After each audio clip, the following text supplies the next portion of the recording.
Hold on. Okay. I've got this. I've got this. This. Everything I need. Everything I need. Oh, great. Well, I know my sound works. Lovely. Okay. I've got my. Wait, where's Twintian? I've got Twintian.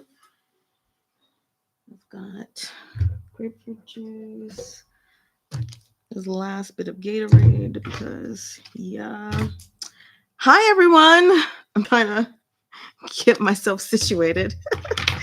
Hi, Freya. Nice to see you. Oh my gosh. I am all over the place. I'm not even gonna lie with you guys. Like, I got maybe 4 hours of sleep. Yeah. So just bear with me today. Because it's a little bit chaotic. Literally just finished the last part like 3 minutes ago. Oh, so that's great. You're like just diving on in then. That's pretty cool.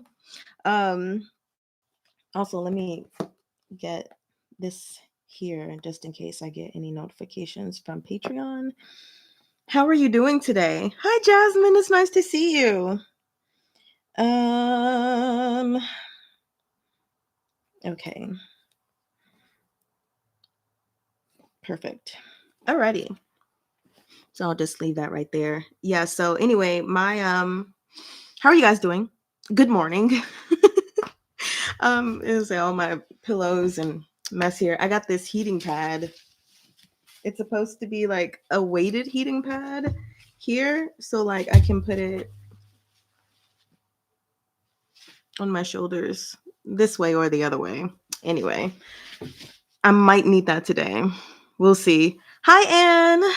Let's see. Hi, Utma. Utma, nice to see you or nice to meet you. I don't think I've ever seen your name before, so nice to meet you. Rubies, hi. Nice to see you all coming in. Probably because everybody's like, what happens next, right? Or is it just me? Am I the only one who wants to know what happens next? Because if so, then okay. I have decided that when we do these live sessions, I am going to starting maybe like 5 minutes later than usual. You said, so I can't wait to listen to the next few chapters and yet feel so not ready for it. Yeah, like I need to know what happens, but at the same time, I'm like, do I really? Let's just stop it here. Like, while Gumang got his memories back and nothing has happened so terribly again yet. But Freya says, I need to know. Yes, I absolutely need to know as well. But what I was saying is I've decided, I think I'll start like after 15 minutes whenever I start a live session, just because I want to give people more time. Like I know sometimes there are people like, oh my God, I came in late. And I mean, generally, it's like maybe 10 to 20 minutes late. I try to give like a 5-minute window of just like talking to you guys, and then another 5 minutes, maybe doing like a quick recap of the last chapters that we just read, and they get started because I am a very timely person. If an event starts at 10 a.m., I like to be there no later than 9:55. Unless it's a Black people's event, then I'm going to be there later because they're not going to start on time. I'm Black, so I get to say that about my own people. No, I'm kidding. Anyone can say that because it's true. It's called CPT, and it annoys the heck out of me. But anyway, I just want to give people like a chance to come in before we get started and not feel like they actually missed anything. So I'm only adding 5 more minutes of just chatting with you all before we like start reading. So technically 15 minutes of downtime, I suppose.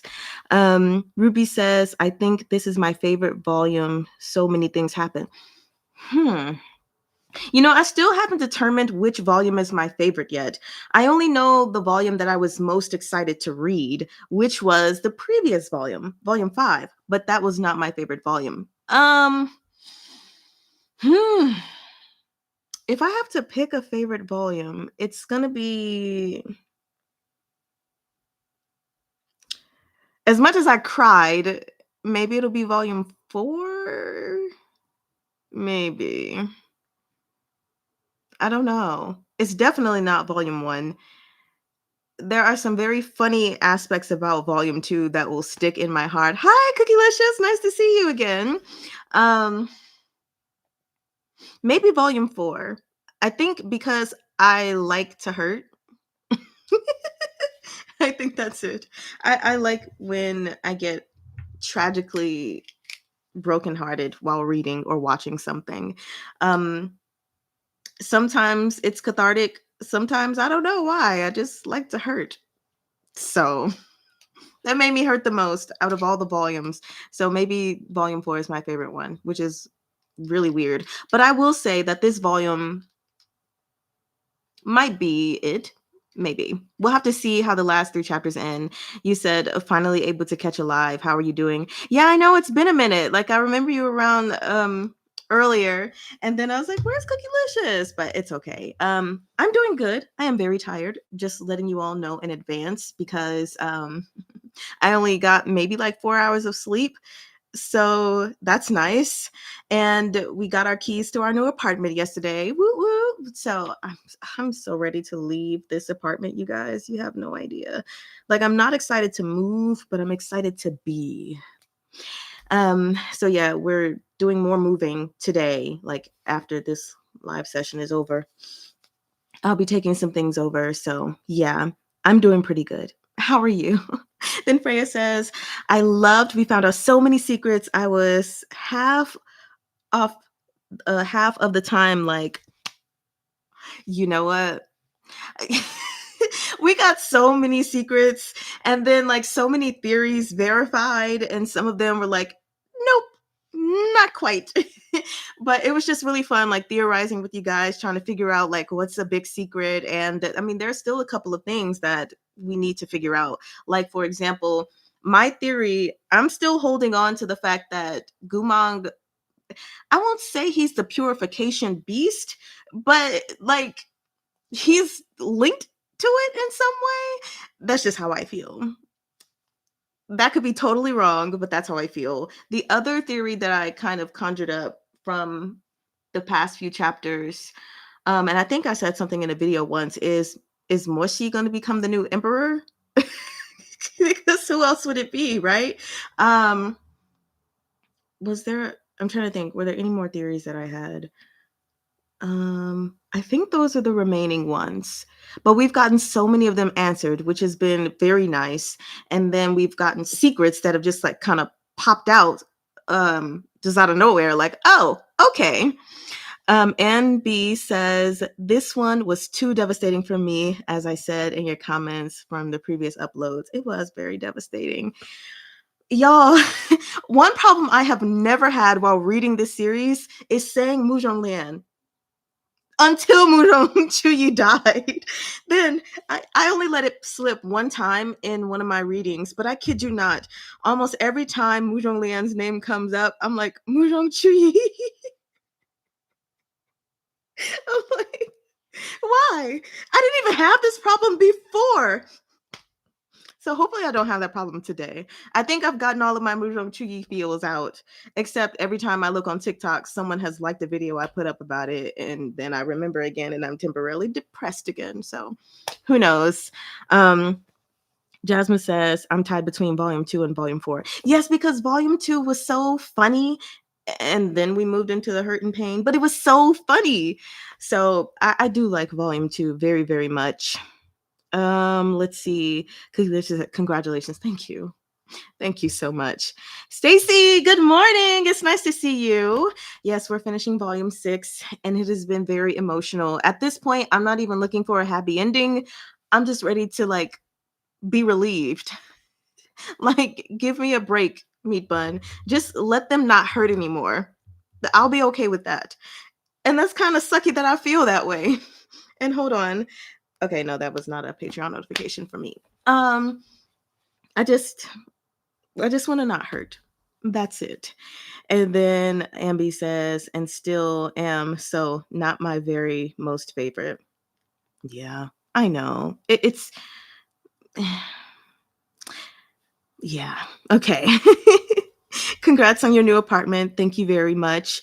Udma says, honestly, nothing hits harder than pain with good writing. I think, yes, I think that is what it is because it's not pain written in like a novice way or just like, oh no, someone died, huh? But just like all of the spider webs interlinking and making you care about the characters, and even with Muzhong Chuyi and his flaws as far as how he treated Yue Chengqing, which we later turned out wasn't a flaw in his character, but he had no choice. It's like I ended up caring about a character that I didn't care about after finding out their actual story. And I was like, which don't get me wrong, I had the theory that Muzhong Chuyi really cared for Yue Chengqing and he was just being hard, and I just didn't know why. But yeah, it's one thing to write pain and then make people sad, and it's another thing to like masterfully do it. And Meat Bun does such a good job at just portraying human emotion. I think out of all of the authors that I've read, she does the best at capturing emotion. Very, very sad emotions, yes. But I think just emotion in general. You know, like I remember even when I first read Mortal to Shi, or the Grandmaster of Demonic Cultivation. No, I remember when I watched it, I thought that was just like the most emotional thing. I was like, wow, I really love how MXTX just wrote the human emotion. It's so good. This is the best. And I'm like, that was kindergarten. No offense. If that's anyone's favorite or anything like that, no offense. It was good, but I'm just saying, like, next level. So, like, out of all the Danmei authors, MXTX is probably in the lower bar of my favorites. Of course, she's not below the person that wrote Peach Blossom Dead because. So anyway, we got about 3 minutes left before we start, but let's see. Stacy, oh, I already read that comment. Anby says, most of my assumptions came true in this volume. Yeah. You know what? It's because of you these assumptions came true, because you spoke them into fruition. So now I'm mad at you. No, I'm kidding. I'm not mad at you. Then Freya says, I hope your move goes well. Congrats. Thank you. I hope it goes well too. And then Ruby says, I want Mengzi to become empress somehow. I don't care. Change the laws. So I thought about that, but then I was like, I don't know. Either the nobles are going to be so desperate that they're like, okay, Mengzi, just please go ahead. Or they're still going to be like, no, you're a woman. Okay. So no. But we'll see. Outside of Mengzi, I'm like, it wouldn't make sense for Meat Bun to just write some random character to become the emperor. So it's going to be Princess Mengzi, or it's going to be Moshi. Like, that's it in my mind. I could be totally wrong, but that's where my brain is going. And so then Freya says, Ruby, same. She deserves it. I think she does too. And hi, Shira. Nice to see you. Freya says, the antagonist and enemies are written so well. Yeah. Their reasons make sense. Well, mostly. And you can see how they came to those conclusions and made those decisions. And that's one of the things that I love. Like in the writing, Meat Bun is not making an excuse for anyone's bad behavior, but I do love that she provides us backstories with these like bad guys, you know? And so it's like, oh, yeah, I can totally understand why Jiang Yeshe turned out the way that he did. Still don't like him, never liked him, but I have more of an understanding. And I think that's something that's so important. Even in our society, we have a lot of bad people or people who do evil things. And yes, they need to get their punishment. But I think it's important for us to understand psychologically why they did what they did and try to put things into action so that more people aren't doing those things. You know, let's try to fix our community. But that is what it is. NB says Meat Bun is able to make you resonate with those people and their emotions. Yes. Who's your top fave Danmei author then? Do I even need to answer this question? Yes. Yes, I do. Actually, I'm going to let the people in the comment section answer it for me, because everyone that has been around for a minute should know the answer. So we'll see what they say. And if they don't get it right, which they should, then I will tell you personally who my favorite Danmei author is, at least at this current moment. So, NB says, and I hate and I am mad to my own self for speaking out my assumptions. Yes, the book was completely written differently. And then when you had your assumptions, like the words changed magically to fit it. So, yeah, we're actually going to get started here in a second. I'm just waiting to see if someone will put who my favorite author is. And yeah. So, I was listening to like the last 30 minutes of the last few chapters, which Freya just got off fresh, so we're all good. But we are basically at the point where they're feeding these butterfly boned beauty feasts to the demon blood beast to give it its rebirth. And then out comes young Gumong to deal with older Gumong, because it's one of the souls or whatever from the nine-eyed team. So yes, the Guosher, as Gumang said, sent me to deal with me. And this me can still summon the Suona Fungbo, which is terrifying because the current Gumang cannot. But what is exciting is that Muzhong Lian, the one who did not want to practice musical cultivation, which I still believe his mother was wrong for forcing him to do that. Or actually, I don't think she was wrong for making him learn. I think she was wrong for stripping away what he loved and making him learn that only. But he, I believe, is getting his moment to shine, which I'm actually kind of excited about. So, yes, that is correct, Anne. So, Udma, Meng Sisher is my favorite author. Author of Thousand Autumns, author of Peerless. Even though I stopped reading it because it was a fan translation and it sucked really bad, but I was really digging the story. Also author of Estranged, and some other 14th cousin, uncle, something story. I don't know. I haven't read it yet, but it's not translated. And sometimes these fan translations just, yeah, like, I appreciate the attempt, but it's not the same, you know? So anyway, that is my favorite author. And next would probably just be Meat Bun, actually. But we still have people to read, because I have a Fei Tian, Yexiang. I hope I said that right. I don't even remember. And the person who wrote Ballad of Sword and Wine, we'll be reading them. So we've got some new names that are coming next year. Actually, this year, Arise Jung is coming after, well, after this, after Peerless. Then we're reading River Bay Road. So Thousand Autumns by Munchie Sir, aka The Destroyer of My Emotional Stability. You know, I just read a post on this All Things Danmei Facebook page, and some people were like, this person asked if they should read Peerless or Thousand Autumns first. And so many people were like, oh, Thousand Autumns is so boring. Just read Peerless. And I was like, oh my God. I mean, you have the right to your own opinion, but like, could you not change your opinion? You are incorrect. So anyway, no, it's okay if they don't like it. It's okay. I'll be okay. I will. So let's go ahead and get started though, because we don't have all day. I mean, I've got some time, but we don't have all day because I am moving. Also, I should probably plug in my laptop. Of course, it won't die on me because I'll see when the battery is low, but I would hate for it to die during the live stream. That would be very, very sucky. Cookielicious says, Shi Zishu, my queen. Ooh, who's that? Look at me. I'm so Danmei ignorant, even after all these years. Okay, so let's go ahead and do it. And please, you guys, try to remind me to hydrate, hydrate, hydrate. Kaleidoscope of Death's author. Okay, that's coming next year as well. So I gotta buy the books, but that's coming. Please remind me to drink this, please, because my voice gets tired, my mouth gets dry, and I really need to drink. So 20 yen.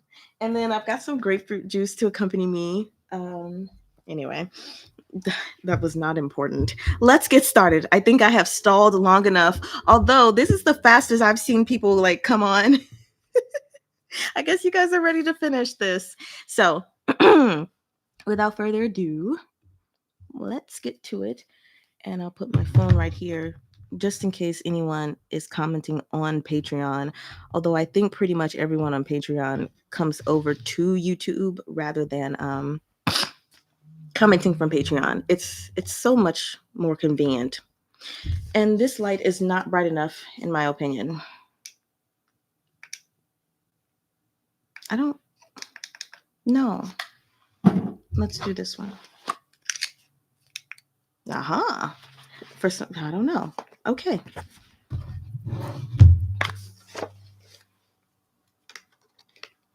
Sorry, you guys.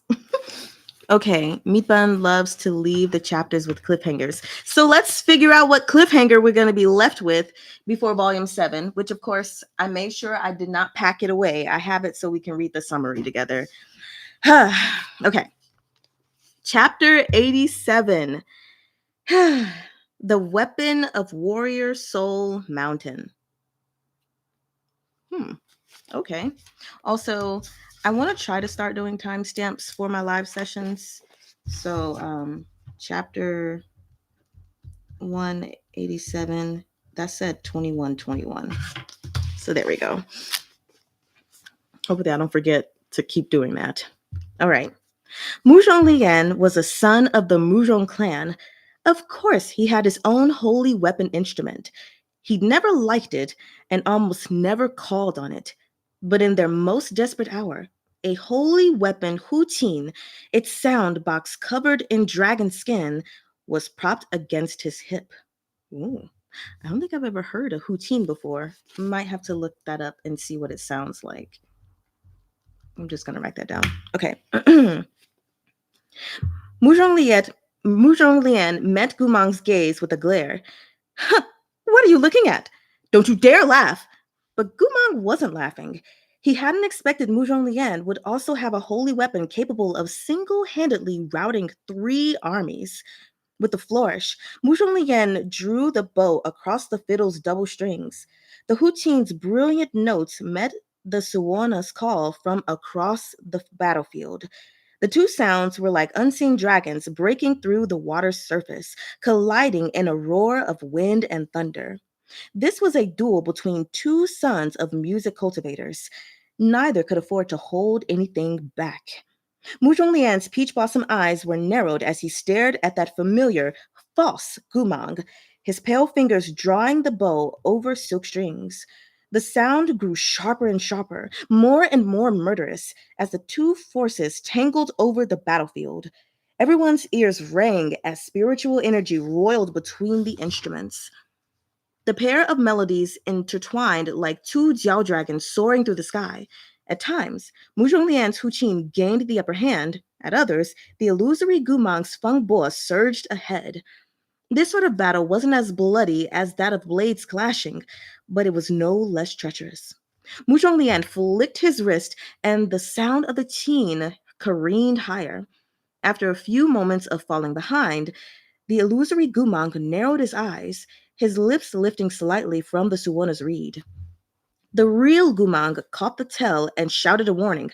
Watch out! Muzhong Lian was instantly on guard, drawing the bow across both strings. Just as his melody reached a climactic high, the phantom Gumang closed his eyes and lifted his fingers from the instrument's holes, leaning back to play the sharpest note. Really quickly, Moli Mandal, when did I start? Well, we're at 24 minutes and 30 seconds. I started at 21 minutes and 21 seconds of the reading, that is. So you didn't miss much. You literally missed maybe the first page, depending on how long you've been here. I don't know. So yeah, no worries. Okay. At that explosive sound, Muzhong Lian bent his head and choked out a mouthful of blood. Gumang cried out, Muzhong Lian, are you all right? Muzhong Lian licked a spot of crimson from his lips and looked up, his expression dark. I'm fine. It won't kill me, he muttered. He leveled a sinister gaze at that phantom Gumang across the field, but that illusion was already beginning to fade. As they faced off, it scattered from the impact of those lingering notes, becoming a hazy fog that slowly dispersed on the wind. A silence fell over the battlefield. Seconds after the illusory Gumang vanished completely, a burst of joyful shouting came from the army of Chonghua. It's gone! It's gone! Oh my god, Wang Shizhuo knew how to do that? Why hasn't he done it before? Gumang approached Muzhong Lian to confirm he was really uninjured and let out a breath. Why haven't you ever shown this off? Muzhong Lian snorted, dismissing his holy weapon Hu Qin with an impatient flick of his hand. Countenance dark, he answered, What's there to show off? I detest music cultivation. All that singing and plucking and whining. So damn boring. No, it's not. Okay. But seeing the low-level cultivators rejoice and throw themselves back into battle with Liao to take control of the demon refining furnace, a hint of satisfaction emerged on his features. He had no time to savor it. A soul-shaking boom sounded from the distance, followed by a rumbling like Mount Tai collapsing or the Yellow River flooding, as if the world itself was about to end. Everyone stilled in shock. Miles of expectant victory frozen on Smiles of expectant victory frozen on some low-level cultivators' faces as they craned stiff necks to look up. The red light of magma illuminated their faces and washed away their hope, replacing it with masks of terror. D- demon! Demon! The low-level cultivators stuttered. It's the demon blood beast! The demon blood beast! As the light of the demon refining furnace brightened it to a dazzling gold, roiling lava surged up from the cracks in the ground. It shattered the earth and mountains like the god Pangu breaking through the primordial chaos and burst from the ground with terrifying power. The bright energy became a shrieking whirlwind as it soared upward, pouring into that empty silhouette of the demon blood beast that hovered between the heavens and the earth. Gumang's skull panged with pain. It rang with pain. He gasped. He was it, and it was he. He had wanted to stop it from reappearing, but at this moment, he could sense it was already too late. That a surge of wild demonic energy, bountiful enough to destroy worlds, had filled the demons, no, flip the page, had filled the creature's entire body. Within its flaming shell, it was about to rise from the ashes. Run! Use water barriers! Moshi, 20 yen! Thank you for the reminder, Gumong. 20 yen. Okay. So, let's see. Gumang's sharp shout roused the frozen cultivators into action. Realizing a catastrophe was coming, they opened watertight barriers one by one to block it.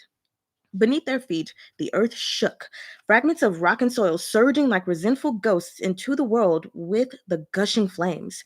One by one, they crashed down on the defense barriers they'd set up.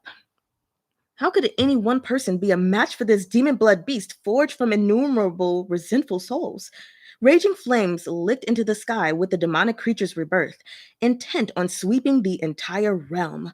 Slowly, the cultivators lost ground against it. Some with weaker spiritual energy watched as their water barriers were overpowered by the flames. Within moments, they were swallowed up and swept into the maelstrom of spiritual energy for the demon blood beast's resurrection. Morsi grit his teeth and summoned all of his remaining power to shout furiously once more, Tuntian, come! Amid fire and blood, the massive whale soared into being. Its blue halo shone cool on the fiery sea, touching the cultivators of Chonghua and the living sacrifices with nowhere to go. Faces all across the field turned up toward Tuntian's expansive blue light, burn marks, terror, bitterness, and despair written over their features. They looked through the flames as the demon blood beast shook out its silvery white fur, grew clawed feet the size of a palace hall, and blinked open a pair of clear blue eyes. These feet are really big. That's very concerning. Its howl shook the skies. With this catastrophic destruction, that legendary beast of evil leapt out from the flames. It was tall enough to obscure the sky, even craning their necks. Those on the ground couldn't see where its body ended. All they could hear were its ringing howls. Atop the beast's head stood the figure of a man in robes of gold trimmed white. He cradled the teen in his arms, robes billowing around him, and stared coldly down at the realm that was soon to bend to his will. The man floated downward, coming to a stable stop on the tips of his toes. This was the Guosher of Liao, who had been overseeing the demon beast's rebirth behind the scenes. Jingchen, go! The blood demon beast Jingchen shrieked as it rose into the skies, bringing the seething flames with it as it flew toward the imperial barrier of Chonghua. It's coming! Form the array! Hurry and form the array! The defensive cultivators stationed on the Chonghua side of the Fushui River shot countless beams of spell light to buttress the imperial barrier of Jingchen slam. I'm going to read that. The defense cultivators stationed on the Chonghua side of the Fushui River shot countless beams of spell light to buttress the imperial barrier as Jingchun slammed against the translucent wall with the force of a mountain falling into the sea. With a boom, a thin crack appeared on the barrier's surface. This ancient evil beast was too powerful. Even if the defense cultivators poured all their magic into mending the barrier, it might not hold past 3 strikes. Mu Zhonglian and Morsi turned to assist them, but the Guosher took this moment to raise his hands over his teen strings. He strummed once. 7 eyes of the 9-eyed teen blinked open. Oh God. Other than the false Gumang who had been scattered and the final eye at the tail of the teen, the phantoms of the eye's masters soared out from all the others. Besides the Xuanwu armor and the Qinggong Grandmaster of Lichuan, who had long been revealed, the Guosher had curated other demons and monsters, cultivators and evil spirits who resided within the teen. Those 7 beams of illusory light represented 7 domains of unsurpassed power, obstructing Moxi and Mu Zhonglian's path to providing reinforcement. Huh, what the hell are you? Mu Zhonglian raged. Shameless toady! Let others fight your battles. And what's with that mask? Are you so ugly you're ashamed of being seen? Don't say that. Because he's gonna be hot. He's gonna be so hot. Oh my gosh. I just know it. And B says, this weapon of the Gorshers is creepy as. Yes. I can't get over his weapon. And let's just see what are all these 7 other things that he summoned. I'm really, really concerned. Let's see. The Gorsher paid him no mind. His robes fluttered behind those 7 illusions, smiling faintly. The mask. I've grown used to wearing it is all. I've nothing to hide. I won't keep it on forever. Once I capture Chonghua City, I'll naturally take it off. He paused, his smile now syrupy sweet. Wang Shujuan ought to pray he lives that long. He waved a hand, and those 7 beams of light shot toward Moxi and Mu Zhonglian like bright swords. Across the field, Gumang reached the Imperial Barrier as the demon blood beast slammed against it with fangs bared for the 3rd time. Cries of alarm rose as the barrier exploded into countless shards of light, crashing to the ground like hail. The demon blood beast shook itself and broke through the last faltering screen of spells. It sprang into the air as if ready to swallow the skies and flew toward the capital. The cultivators on the banks of the Fushui hadn't expected the barrier to fall so quickly. For a moment, no one moved. They didn't know what to do. He said, I think the Gosher is someone they know. Absolutely. Yes. I don't know who I've been suspecting the Gosher to be, but I'm like, it has to be someone that we know. Why would he hide his face otherwise? Yeah, exactly, Freya. I'm curious. Yeah. So, okay. Yue Chengqing, who had led the Bamboo Warrior Army and the herd of spiritual beasts, was the first to react. What are you staring at? Are you waiting for it to destroy the entire capital? Go stop it! The cultivators shuddered as they came back to their senses, but as they moved to give chase, they saw Gumang flying over his sword, shouting loudly, "None of you pursue that thing! General Gu! You won't be able to catch it. But it's flying toward the city. Look how fast it destroyed the Imperial barrier. The city, it won't destroy the city." Everyone paused, taken aback by his confidence. "The demon blood beast just returned to life," Gumag explained. "It looks powerful, but only in comparison to mortals. It's still weak right now. After what happened with Muzhong Chun a few days ago, demonic qi has spread everywhere. This demonic qi will bring us certain death, but it's rare ambrosia for the demon blood beast. It will not destroy the city before it absorbs all the demonic qi within it." As he spoke, they saw the demon blood beast come to a stop above the capital of Chonghua, hovering in the air. But it was as Gumang said, it didn't immediately attack, instead flying in several circles. Finally, it landed on a mountainside on the outskirts of the city, opening its ferocious maw to begin absorbing demonic qi into its body. Everyone stood terrified at the sight, but Gumang scoffed. "Why not? The pup can help us with the civilians who've been afflicted with demonic poison." Huh. Because he'll just take the demonic tea away. Yeah, sure. Go ahead. Sure. But doesn't that also make it more powerful? Okay, this is a risky game. Anyway, he turned to the soldiers. "It's at its weakest when absorbing demonic chi. Watch carefully. That beast's fatal weakness is 7 feet below its heart." He then addressed Yue Chengqing. "Yue Chengqing, come here." He came forward in confusion. Gumang straightened the young man's slightly crooked armor and looked up at him with azure eyes. "I'm asking you to lead half of the defense troops to Warrior Soul Mountain right away." Yue Chengqing blinked. Uh, why Warrior Soul Mountain?" Gumang hesitated. "There are records in the Liao Kingdom's military histories stating that those statues of Chonghua's rulers are actually a barrier formation. The monuments of the venerated seven stand guard over the weapon used by one of the founding generals of Chonghua." Okay. "What?" Yue Chongqing explained. "If that's true, why didn't we in Chonghua know?" "Because that general was none other than the brother of the first emperor, reduced to a slave after losing the struggle for power.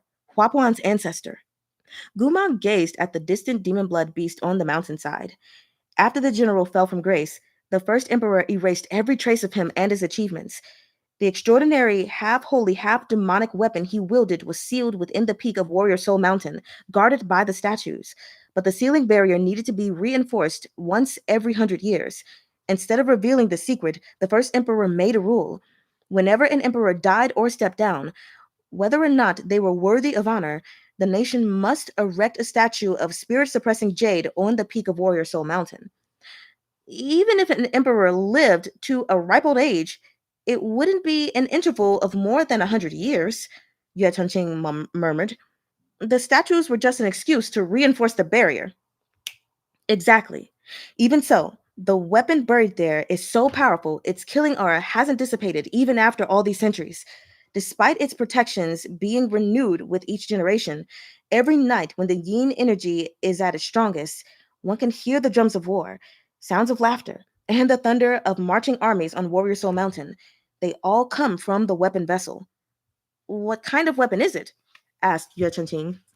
"It's rumored to be a long bow, created by a weapons master using both holy and demonic power. Now, remember what I say next. If the rumors from the Liao Kingdom are to be credited, you'll only need half of the defense troops. Break the statues on the mountain peak and make a blood offering from the palms of 100 people. The holy demonic bow should break its own seal. You'll need to combine everyone's power to create an arrow of spiritual energy. When the demon blood beast has absorbed all the demonic chi from the city, loose the arrow and kill it. What about you? I'll lead the other half of the defense troops to cast spells from behind the demonic blood beast to pin it down. The creature will be at its weakest after it's glutted itself on demonic chi. If we miss this opportunity, it will become invincible." Gumang held Yue Chengqing's gaze. "Remember this," he said. Its vital point is 7 feet below its heart. You only have one chance. Wait, why did I just not I pressed the space bar like I was recording them recording and I finished the chapter. Okay. Um oh my gosh. Marytr, Twintian. That rhymes. Thank you. Thank you, Jasmine.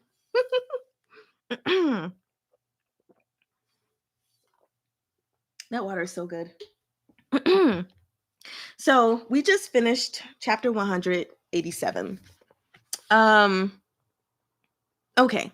So the demon blood beast is out. And it's trying to soak up some more power.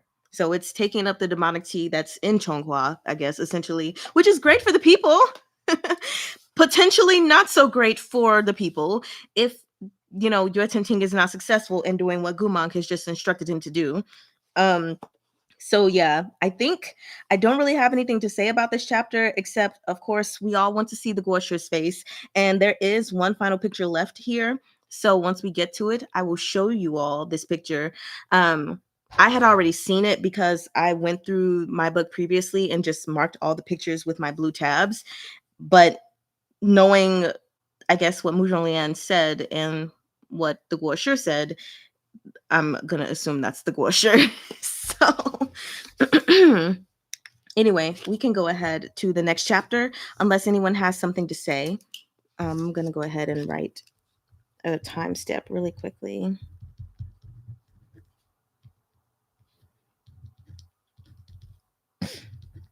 Okay, looks like no one has anything to say, so we'll go ahead and continue with chapter 188, The Way of the Martyr.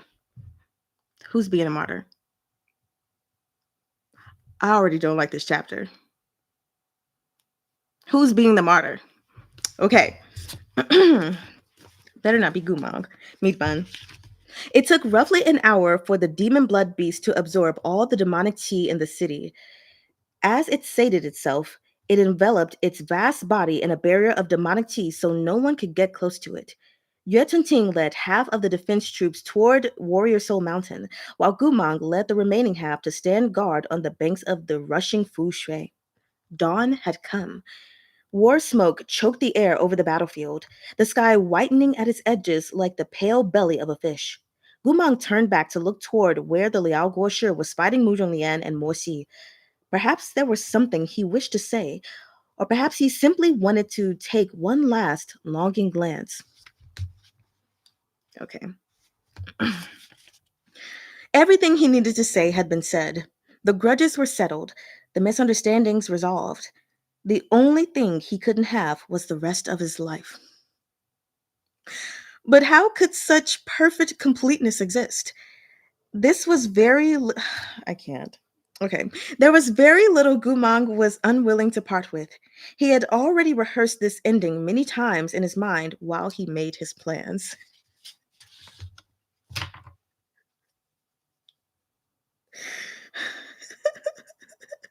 Meanwhile, can we just not?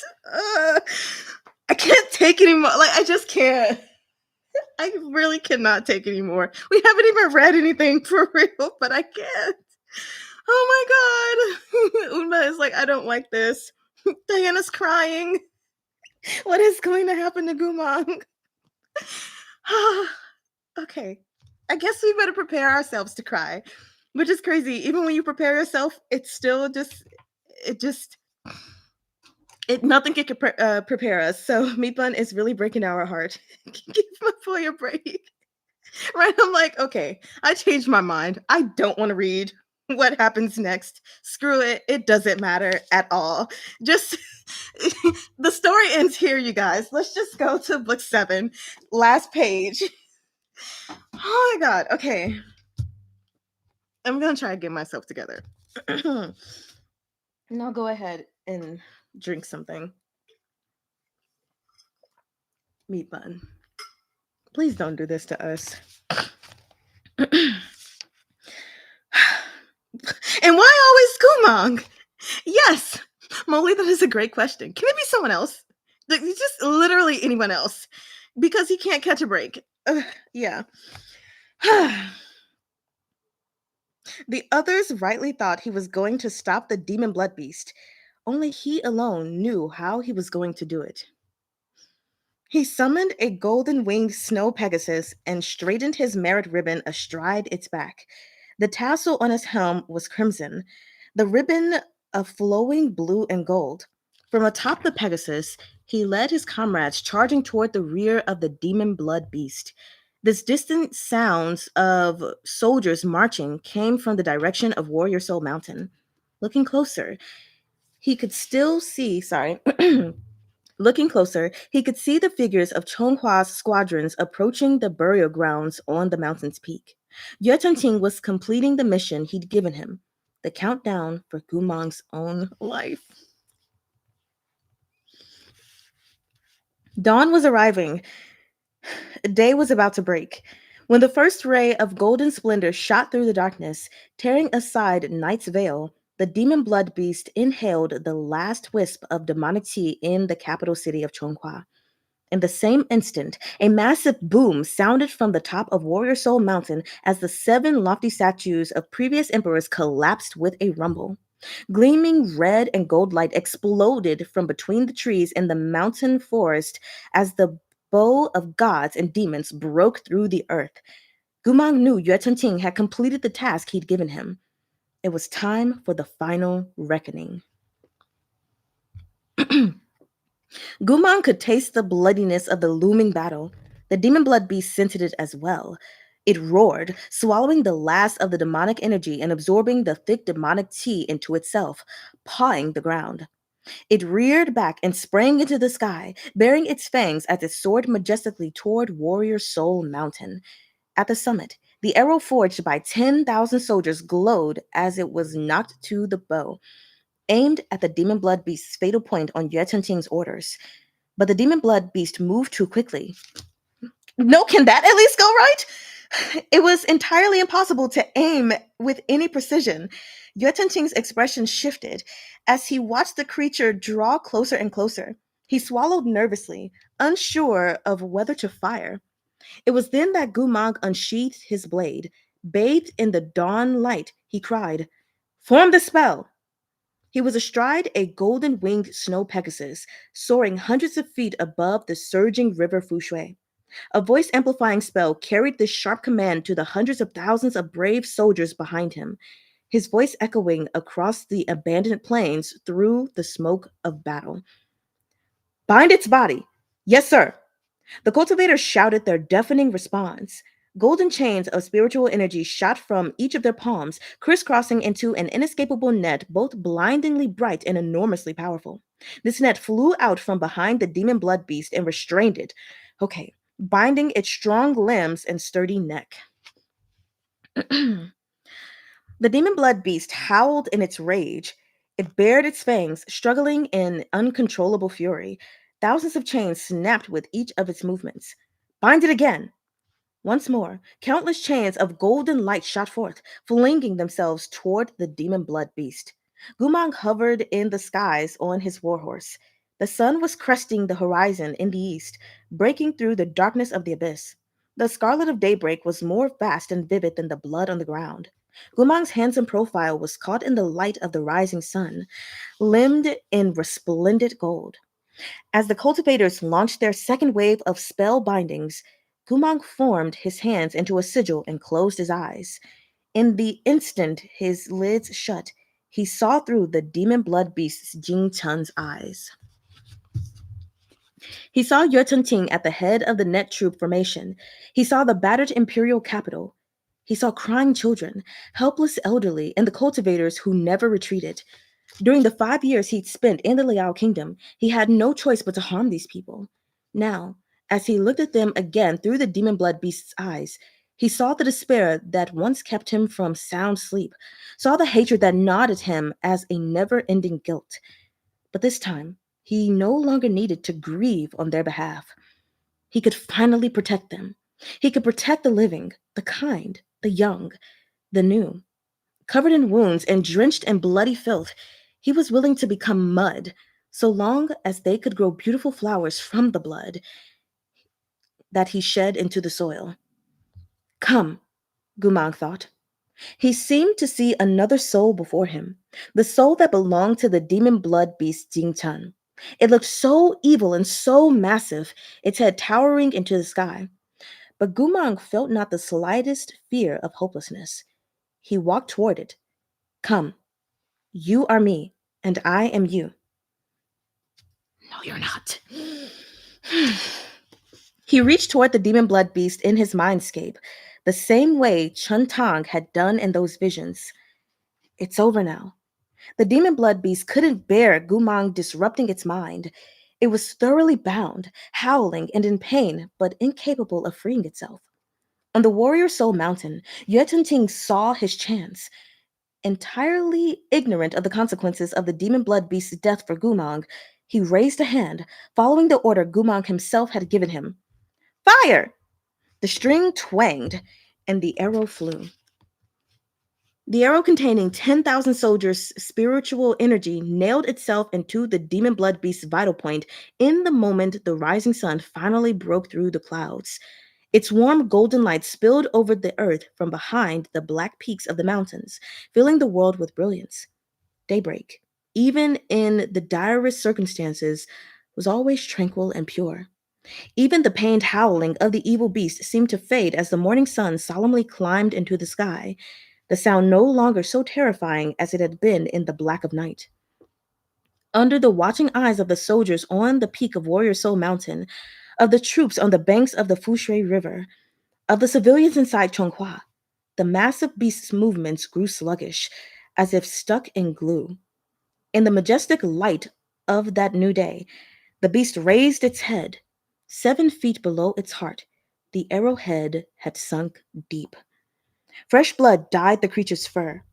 It threw its head back and howled hysterically, tearing free of the golden binding chains forged by the cultivators on the riverside. No!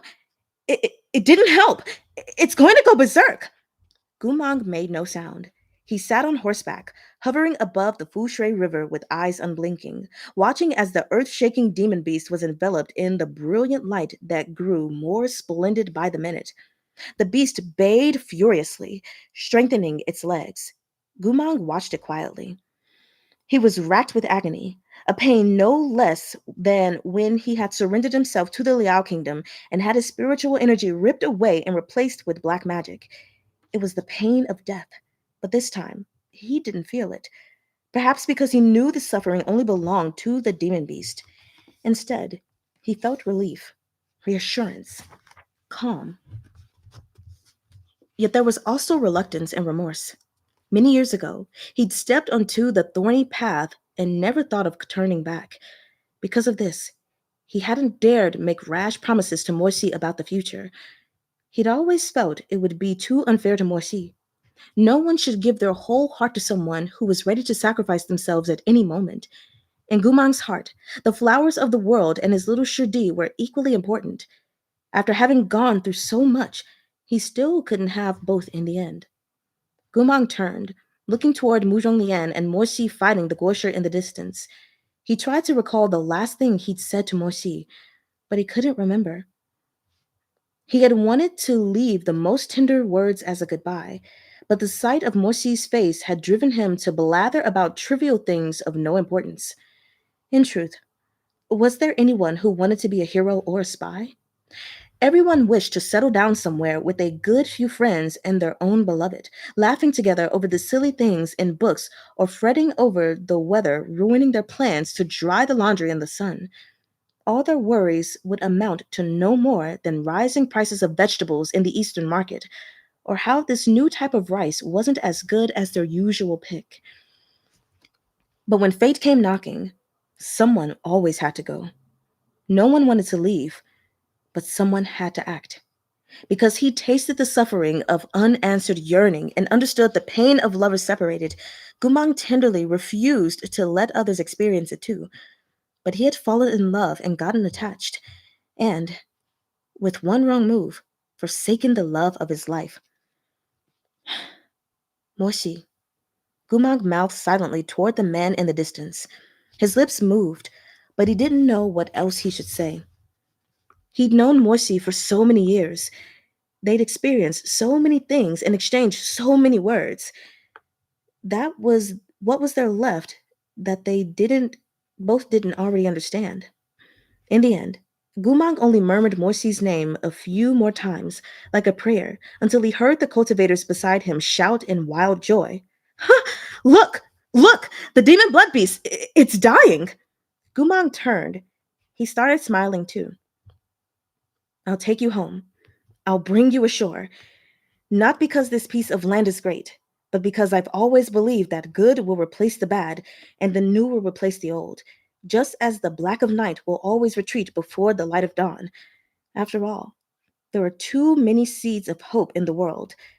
I wish for all of them to blossom in flowers, even if they're no more than tiny, insignificant blooms." The demon blood beast was faltering. After a final weak struggle, it fell to the earth with a great boom. Its life was fading. It was transforming into motes of light, flying into the sky that seemed to have been rinsed clean by dawn. The soldiers were dead silent. Then jubilant cries rose from Warrior Soul Mountain, exploding from where the youngest troops were. Gumag wanted to laugh out loud at the sound. Young lives always held more vigor and hope. They could find victory and find happiness far faster than decrepit old soldiers like him. "Gumag, you're only like 33 or something. Please." Once, he too had been young. He'd ridden his horse over rolling grasslands with Lu Jianxing, with Mosi, with his brothers. The crisp wind of the past swept over his face like it could scour clean the dirt of a lifetime. In time, he had left his brothers behind at Phoenix Cry Mountain. He'd watched Lu Jianxing's head fall with his own eyes and stabbed Moshi through the heart with his own two hands. He'd aged the instant he'd aged the instant he took his first innocent life. Chonghua's General Gu grew old back then. He died back then. All this while, he had been so tired. He had shattered to dust long ago. It was faith alone that allowed him, just barely, to glue himself back together. Today, this old man could finally make good on the unfulfilled promise he'd made on the eve of his 39th battle. "I'll take you home." Gumang whispered these words beneath the thunderous shouting that had broken out and smiled just as he had when he was young. He watched the demon blood beast collapse into dust and light. He watched the people filling the mountains and the city outskirts, watched the city shout and rejoice. In those crowds, he saw Lu Jianxing, the young Mosi, his own youthful self, and everyone that had died at Phoenix Cry Mountain. Those unremarkable names that no one would remember, but he'd never dared to forget. 10,000 leagues of the nation bought with the blood of 10,000 souls. Today, I finally brought you home. I can finally return to your mist. Don't say that. Guman closed his eyes and fell from the back of the golden winged Pegasus, the blue and gold ribbon fluttering in his hair. He let his limbs go slack, tumbling into the great Fushui River amid the jubilant shouting that had yet to stop. How nice. It was as if he'd never known defeat in this lifetime, as if he was taking off his armor and returning in triumph. All his suffering had faded away. No one heard the splash as the surging river swallowed him up. He sank, his ears filled with nothing but rumbling water. He opened those clear blue eyes beneath the surface, taking one last glance at the sunlight growing farther and farther away, glimmering overhead like the stars they'd watched when they were young on the frontier. Beneath the starry sky, Lu Jianxing was laughing loudly. His brothers were drinking wine, and the north wind was warm with the scent of pear blossom white. Morsi sat quietly by the bonfire, listening to Gumang talk about worldly ideals, watching him glory in his carefree youth. They were the best of days of his life. "Gumang!" Wild with joy over the demon blood beast's defeat, no one noticed Gumang fall until they heard the sound of someone shouting his name with a throat torn raw. The Fu Shui was raging. The cultivators first looked in alarm toward Morsi. Only then did they discover that, While they were celebrating their victory, Gumang had slipped from the back of his golden winged Pegasus. More cries went up. General Gu, what happened? Where's General Gu? Hurry up and rescue him! Go down and rescue him! The Guosher took advantage of this chaos. With a vicious strum of his team, he managed to wound the stricken Moxi. Only the quick intervention of Mu Zhonglian stopped him from dealing the killing blow. Continuing to fight the Guosher now would be unwise. But just as Mu Zhonglian made to follow Moxi to the great Fushui River to bring Gumang ashore, he heard the Guosher's menacing snort. You two. As if you two can bring him back? Mu Zhonglian's face went pale. What do you mean? Moxi made no sound. He was trembling all over, deaf to anyone's words. He charged, red-eyed, toward the churning water where Gumang had disappeared. Mu Zhonglian couldn't stop him, and not even the Guosher tried to block his way, letting him hurtle toward the banks of the Fushui. Mu Zhonglian turned toward the Guosher. What the hell do you mean?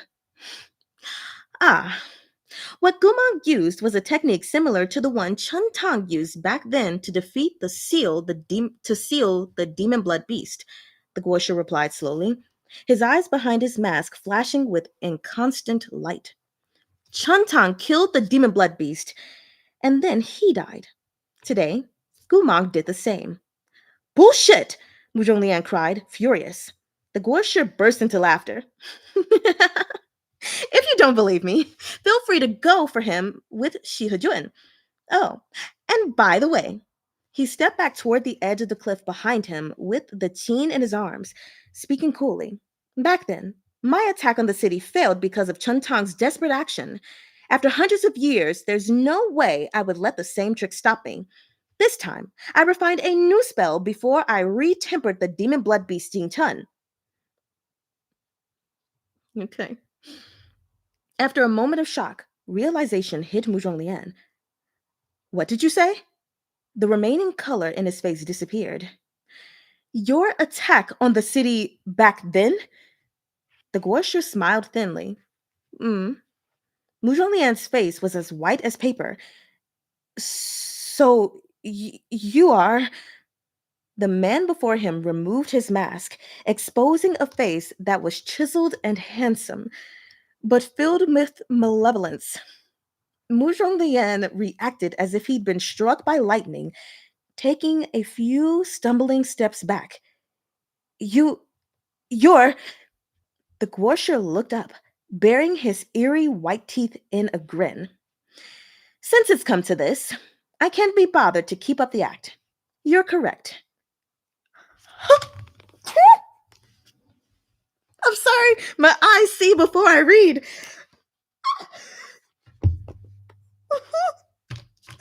What?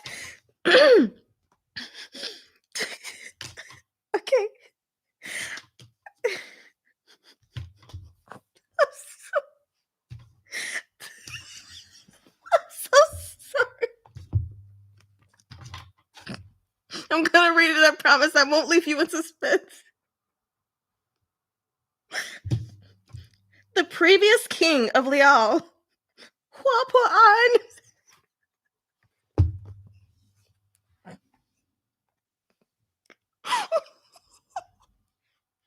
He smiled. That would be me. What?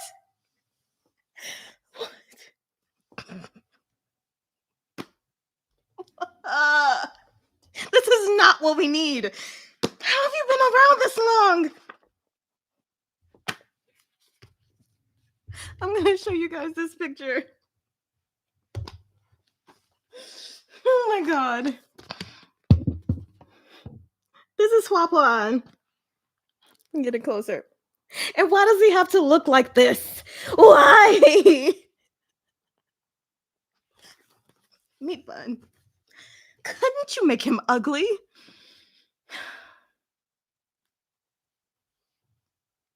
I need a moment to recover. And I know I've missed so many comments. I guess I could finish this chapter. It's one page, and then I'll get to you guys' comments. Oh my god. The previous Liao, king of Liao, Hua Po An, Mu Zhonglian's throat had gone dry. So had mine. Twin Tian, come. Oh my god.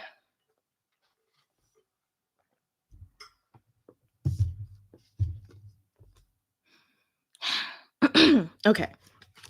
Mu Zhonglian's throat had gone dry. He couldn't say a thing in that moment. He heard shocked shouts from the cultivators in the distance on the banks of the Fushui. What's happening? What is this? He turned. A surging blood pool had appeared where the demon blood beast Jing Chun had vanished on the banks of the river. That dark pool seemed to have a life of its own, expanding outward as he watched. Huapuan shot a careless glance over, cocking his head and laughing. How does it look? I learned my lesson when Chuntang gave his life for the country and added a new spell. If the demon blood beast is killed, its blood will become an endless expanding pool. Unless I give the order, it will continue growing without cease, swallowing the mountains and creeks, the city walls, the living and the dead. If you refuse to surrender, I don't mind reducing Chonghua to an ocean of blood. He licked his lips, his voice sinking into an eerie timbre. In any case, hundreds of years have passed, and much has changed. There's nothing in Chonghua I can't bear to part with. He threw the mask carelessly to the ground. For now, I'll spare your life. Go back and tell the people of Chonghua what I've said. The blood pool will swallow Chonghua City within 10 days. I'll give you 10 days to decide. Surrender or die. It's up to you. With that, he swept his sleeves and leapt up with Qinggong, fluttering like a paper kite. He disappeared into the depths of the Liao encampment's fire beacons.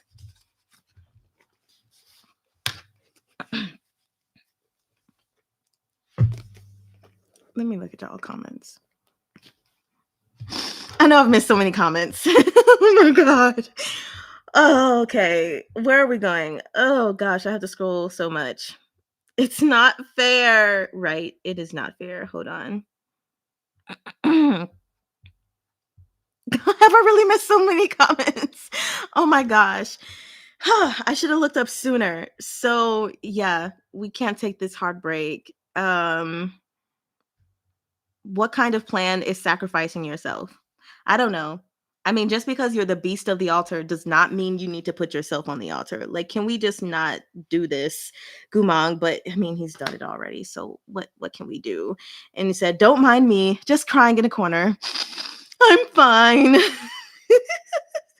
And B joins Jasmine crying together.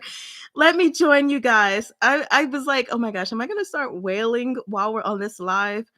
But fortunately, I did not. Oh my gosh. I mean, there's still time because Moisty's got to get him and then react. But okay, let's see.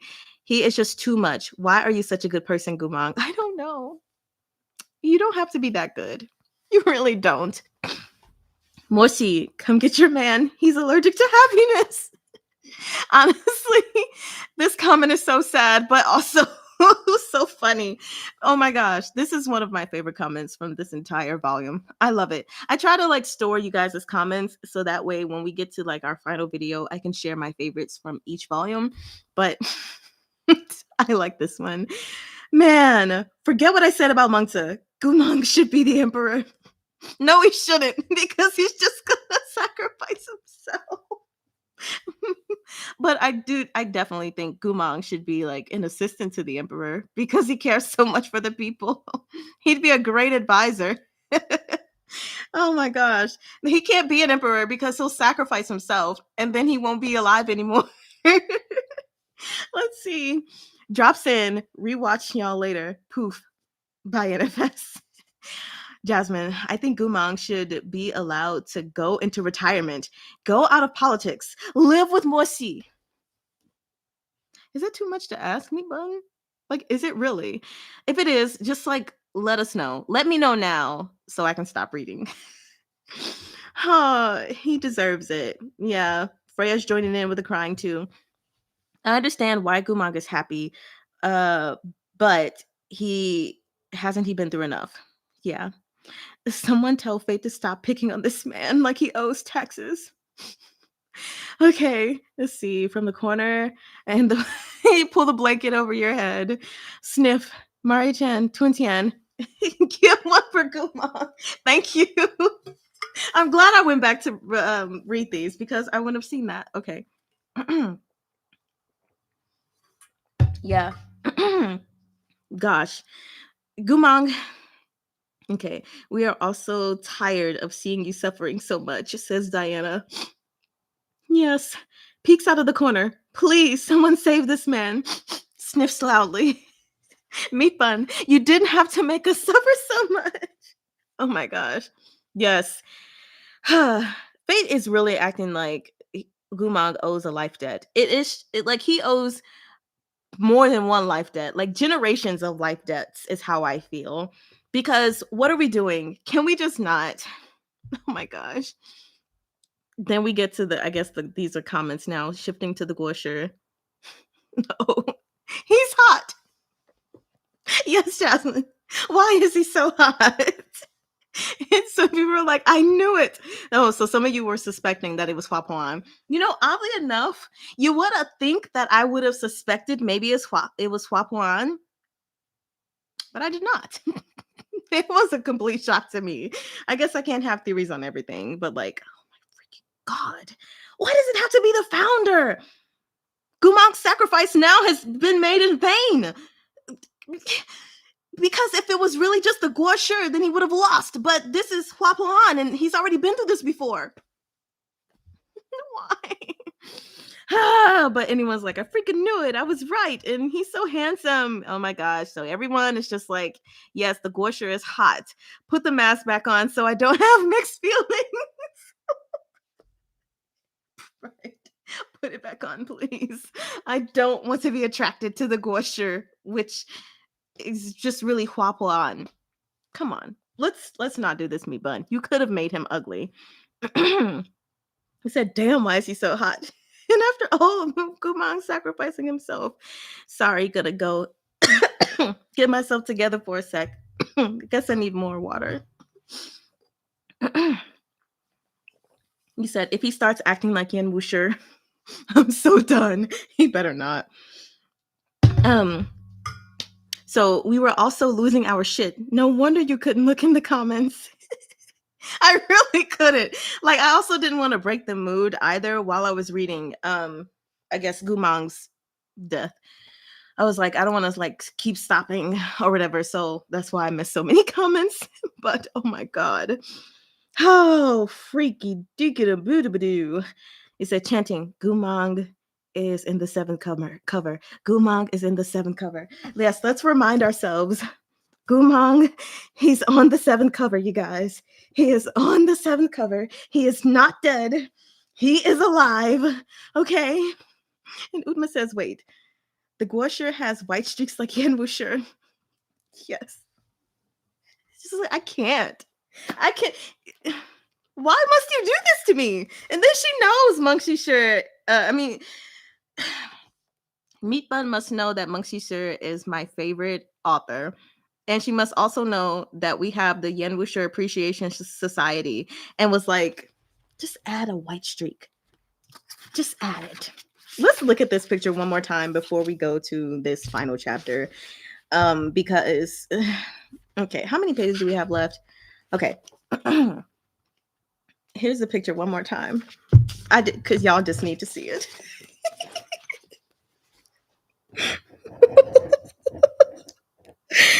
Oh my gosh, I know that's not Yan Wusher because Yan Wusher has a different face, but look at it's the hair and then the eyes. Oh my gosh, those eyes are like his hair. Like, what color are your eyes, bro?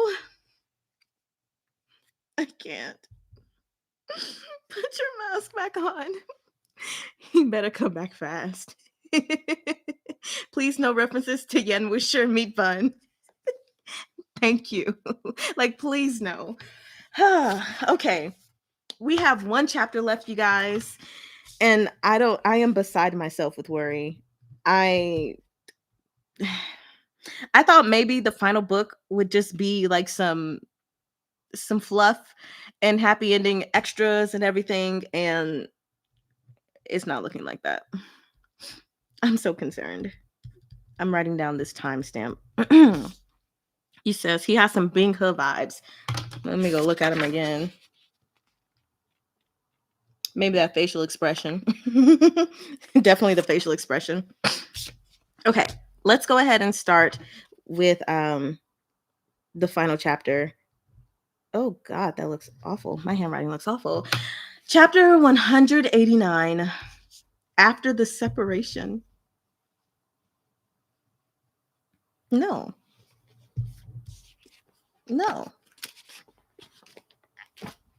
I'm not reading it. Thank you, Jasmine.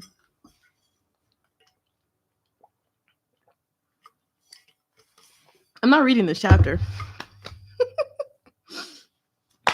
Screw it. I'm not reading, she says as she opens the book and readjusts her light.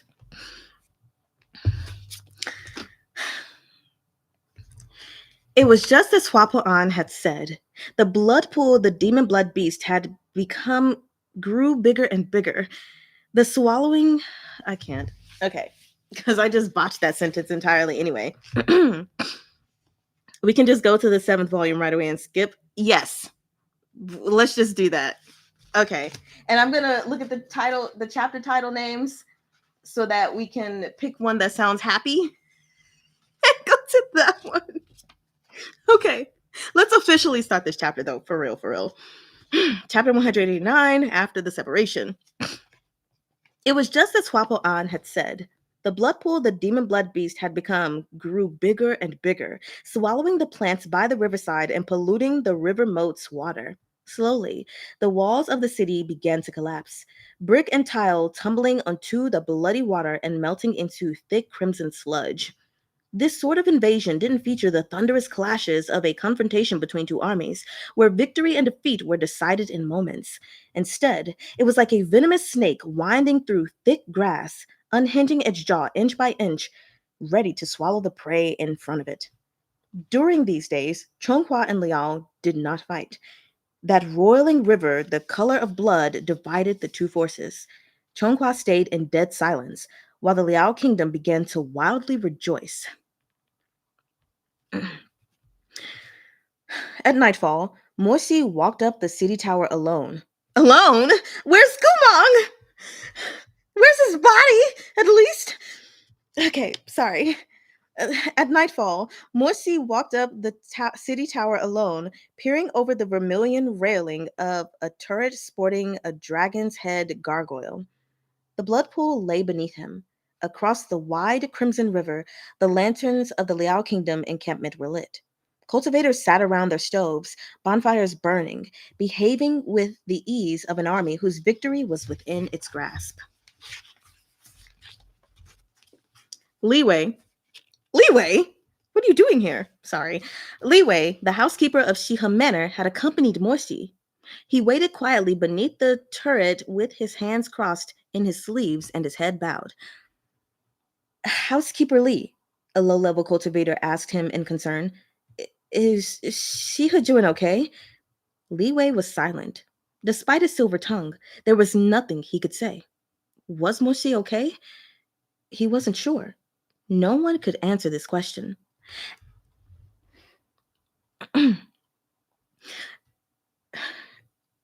After Gumang lost his life, the soldiers of Chonghua thought Morsi would go mad. They thought he'd collapse, that he'd self-destruct, that he'd want to die from heartbreak. But he hadn't. Chonghua's cultivators threw spell after spell into the blood pool the demon blood beast had become, but they couldn't dredge up Gumang no matter which methods they used. They couldn't even recover his corpse. In the end, it was Morsi who told them, "Stop looking. Go back and rest. The war is not yet won."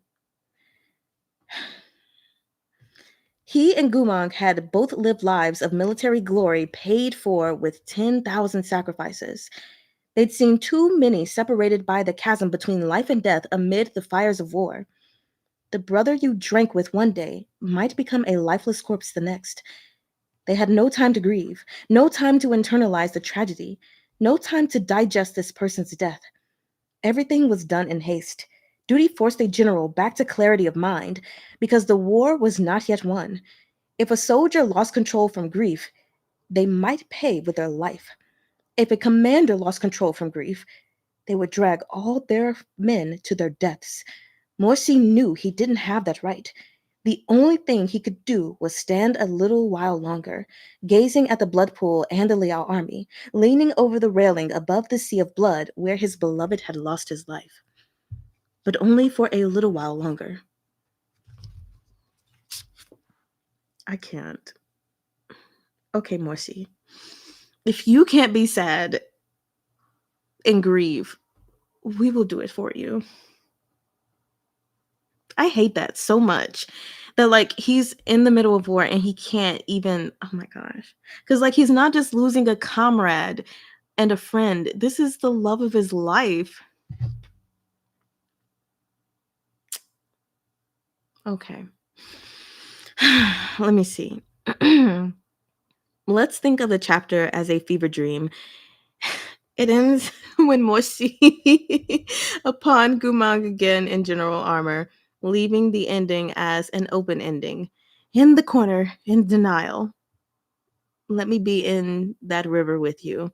Let's be in denial together. I wept when they talked about being home, and now Morsi doesn't have that anymore. Joins Jasmine in the corner. Oh my gosh. I just can't. Hydrate reminder. Thank you. Yes.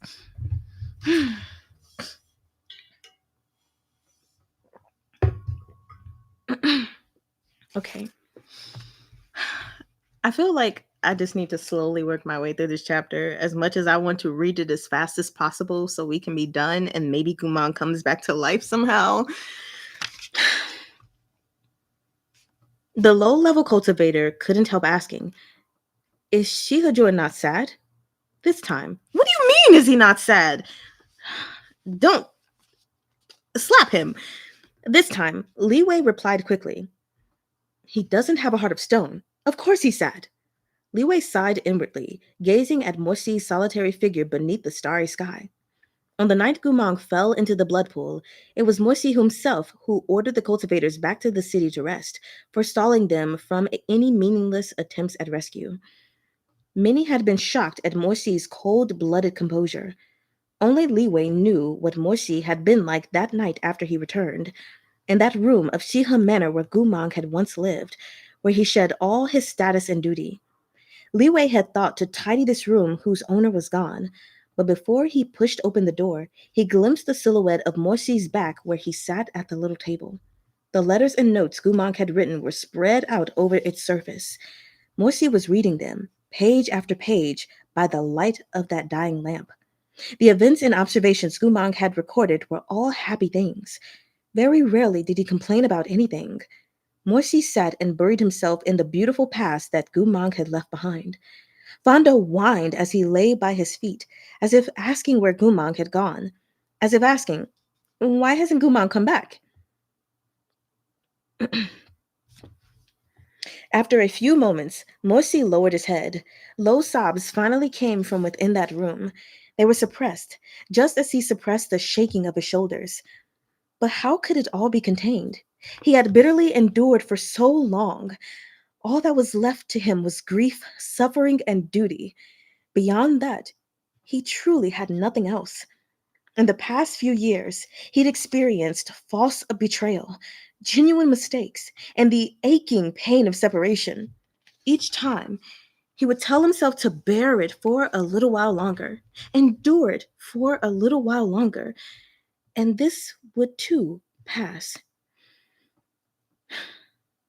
When he saw Gumang a few days ago, standing beneath those banners, snapping in the wind and glowing with vitality, he thought all their suffering had come to an end. He thought that after this battle, he would have finally held on long enough to attain his lasting companionship. But in the end, the only thing left for him was this empty little room. The owner of the room had left, as if he'd merely been staying as a guest. Few signs of his occupancy remained. It seemed that, after experiencing so much suffering, the reward for Morsi's endurance wasn't lasting companionship, but an eternal separation. Morsi picked up that stack of soft paper and pressed it to his chest. Not like Yue Chenqing did. close to where his heart beat, as if the writer of those words had left some warmth on the pages. He couldn't hold back anymore. Hoarsely, weakly, softly, he cried, Gumang, Gumang. He couldn't say anything else after that. He wasn't the pillar of the empire. He wasn't General Moore. At that moment, he was just a defenseless man who had been forever separated from the one he loved. He was just the little Shudi Gushashong left behind in a sea of blood. All his comrades were gone. Those 70,000 dead souls, those brothers who had marched with him when they were young. And now Gumang was gone too. Moshi was the only one left behind. It was just him alone in the time before dawn. Whether in love or in hatred, his Gumangugu would never turn back to look at him, smile brashly at him, or get upset with him in his confusion. A sob like a dying beast wailing in agony tore through the last of his self-control. Moshi hunched over, sobbing, grieving. In the end, like a trapped beast that had lost its lifetime mate, like a lion alone at the end of its life, he cried himself breathless in this silent night, exhausted and despairing. A life so A life was so long, and the world was so vast. Only this moment, this space, was his alone. With a last look at his back, Liwei sighed and gently closed the door for him. Moshi had never been heartless. Liwei knew, as perhaps no one else in all of Chonghua did. I'm going to read that again.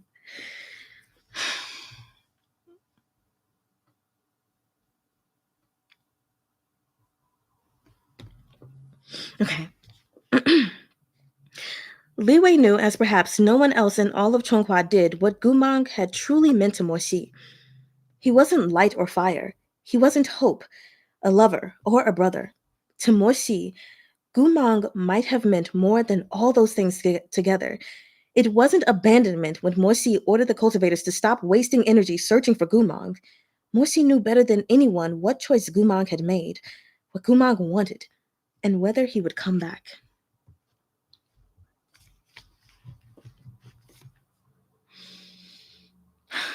Someone tell Moshi that he doesn't have to suffer alone. I'll be here too. Yes, we're all here with him. And why do we have to drag the dog into this grief? Like, I was like, really? Fondo, he could have just been left out the picture. And Moshi was struck anger stage from years. Yeah.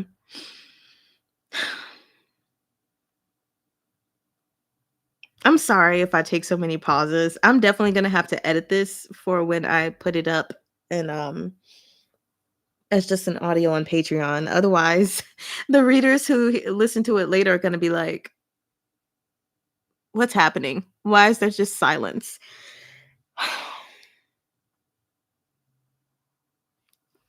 Just take a moment, y'all. Because I just can't. Like, I'm trying so hard to read this for y'all, but like, it's just so hard.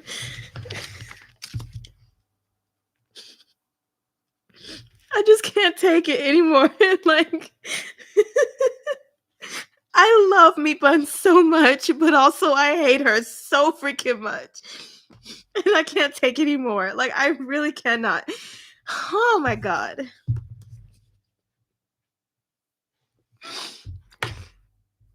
Oh my god. Oh, I just want to stop suffering. Is that too much to ask? Come on. Come on. Okay. Oh my god.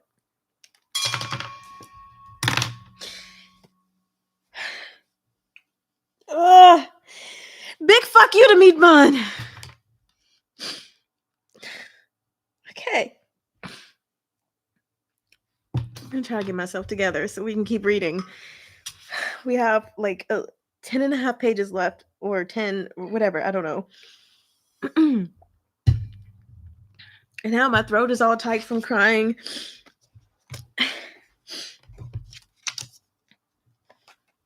Where am I even? Okay. Li Wei left the little courtyard. He respected and revered his lord very much.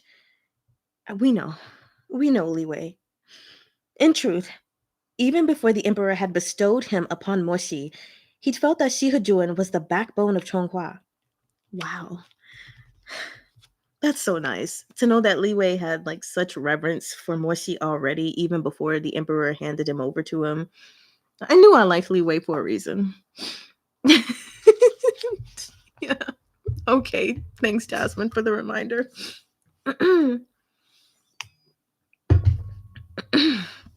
I take my time. Okay. I will. I'm just. I don't know. This is just so much. I can't. Like, I can't wait for us to read Peerless, Volume 5. Because I need relief. And I heard from someone that I'm really gonna like River Bay Road, and I also watched like I think the first video from Kichter about it, which I know technically spoilers, but I don't remember any of the information, but it sounded like a really fun story, and I need really fun story like as soon as possible. Anyway, so he sees Shihajuan as the backbone of Chonghua. Exactly, Anne. Now that backbone had broken where no one else could see. He hurt terribly. It was nearly impossible for him to keep going, but everyone else in the nation only saw Moshi's strength and forgot that he was a living man of flesh and blood. And I hate that people keep forgetting that he is a human. Also, I'm going to tag this part. Okay. He had just lost the person most dear to him, but the only place Moshi was allowed to catch his breath as a human being, to mourn, to yearn, to embrace that lost person's scent, was this small and lonely room. This was his home with his Gumang Gugu. Li Wei couldn't bear to disturb him, nor bear to look again. This was Moshi's goodbye to Gumang. It had nothing to do with Shihajuan, with General Gu, with rank or hierarchy, life or death, or anyone else. He was the housekeeper of Shiha Manor. He would keep this secret for his lord till the end. By the fourth day, a good chunk of Chonghua City had been swallowed by the blood pool. The residents were evacuated to other quarters of the city and watched as their lives became a sea of blood.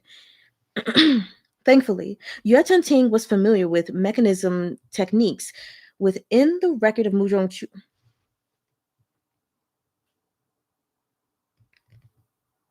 Then we just have to mention him as well. Thankfully, Yue Ting was familiar with mechanism techniques. Within the records Muzhong Chuyi had left behind, there was a scroll concerning how to quickly build homes for refugees. He followed the diagrams and temporarily resolved the issue of these people's shelter. That was Muzhong Chuyi's work. Yue Ting thought that if his fourth uncle were alive, he would have done a much better job than he had. But his Xiao Juju was no longer here. Just keep twisting the knife further, will you, meat bun? Only Yue Ting could continue to carry Muzhong Chuyi's gentleness into this turbulent world.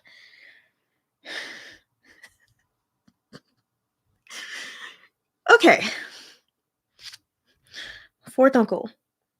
I might not have done it as well as you, but he lifted up the starry night. He looked up at the starry night sky. His fingers, blistered from overwork, were trembling, but he didn't put down the bamboo warrior he was working on. But I will do everything you wanted to do, according to your wishes. I am Yue Ting, your nephew, head of the Yue clan, and your successor. The brilliant stars flickered, lending their light to this world of smoke and flame, and shone down on Yetunting's eyes, glistening with tears. Quietly, he choked out, "Do you see it? From up there in the sky?"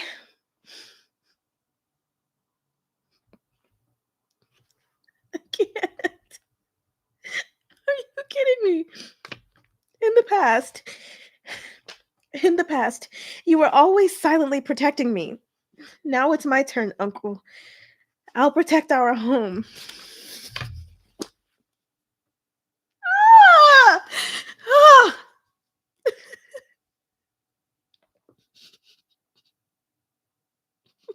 Mm. I cannot.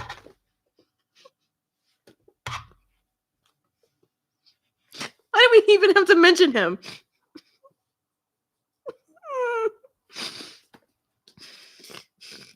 Okay. I no longer think that Mipa not only dislikes us, but that she has a grudge against us. What did we do in our past lives? Because this is not fair.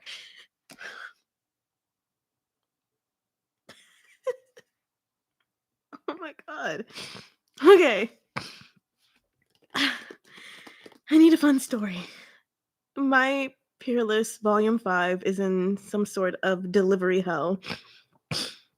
I ordered it 2 months ago, and the bookstore still hasn't sent it to me because they can't get it. Um, I thought it may be because it releases on the 21st. At first, for some reason, I thought it released on the 10th, but then when I went on the site the other day, it said the 21st, and I was like, "Oh, did I mix it up with another date? Or did they change it? I don't know." Um, Maybe I mixed it up. I've mixed up a lot of dates recently, so I don't know.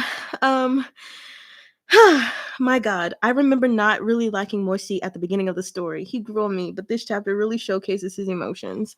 Yeah, and I just hate the fact that like these soldiers are thinking that he doesn't have any. Like, come on, y'all. Y'all ought to know that if y'all see him break down, that's going to completely break morale. Y'all have to know that that's something he can't do. Like, come on. Let okay. Um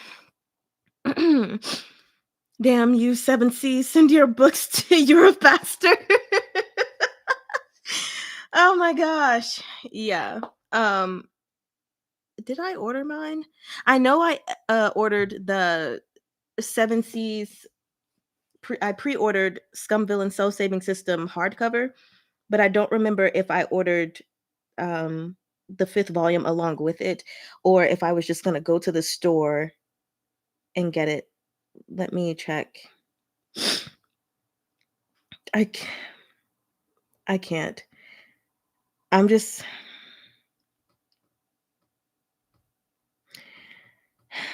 oh, it's in my Donmei folder. That's why I can't find it in my regular email.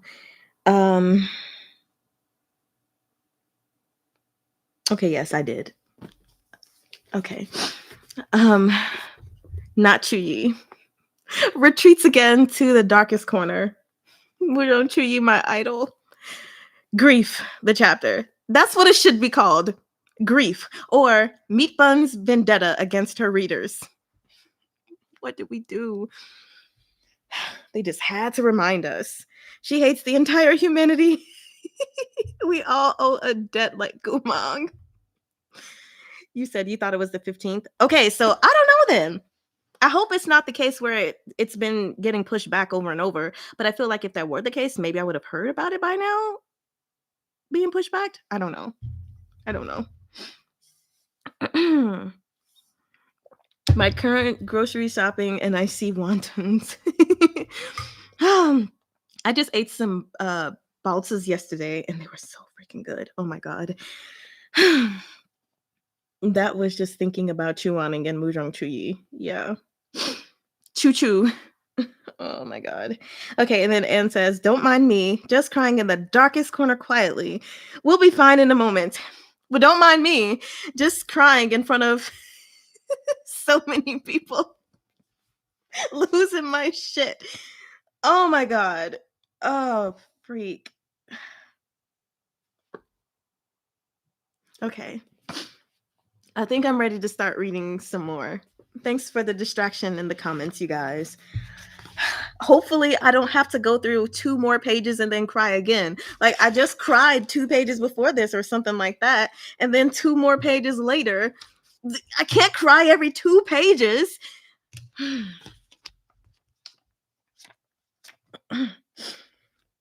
I am beside myself with just everything. Okay.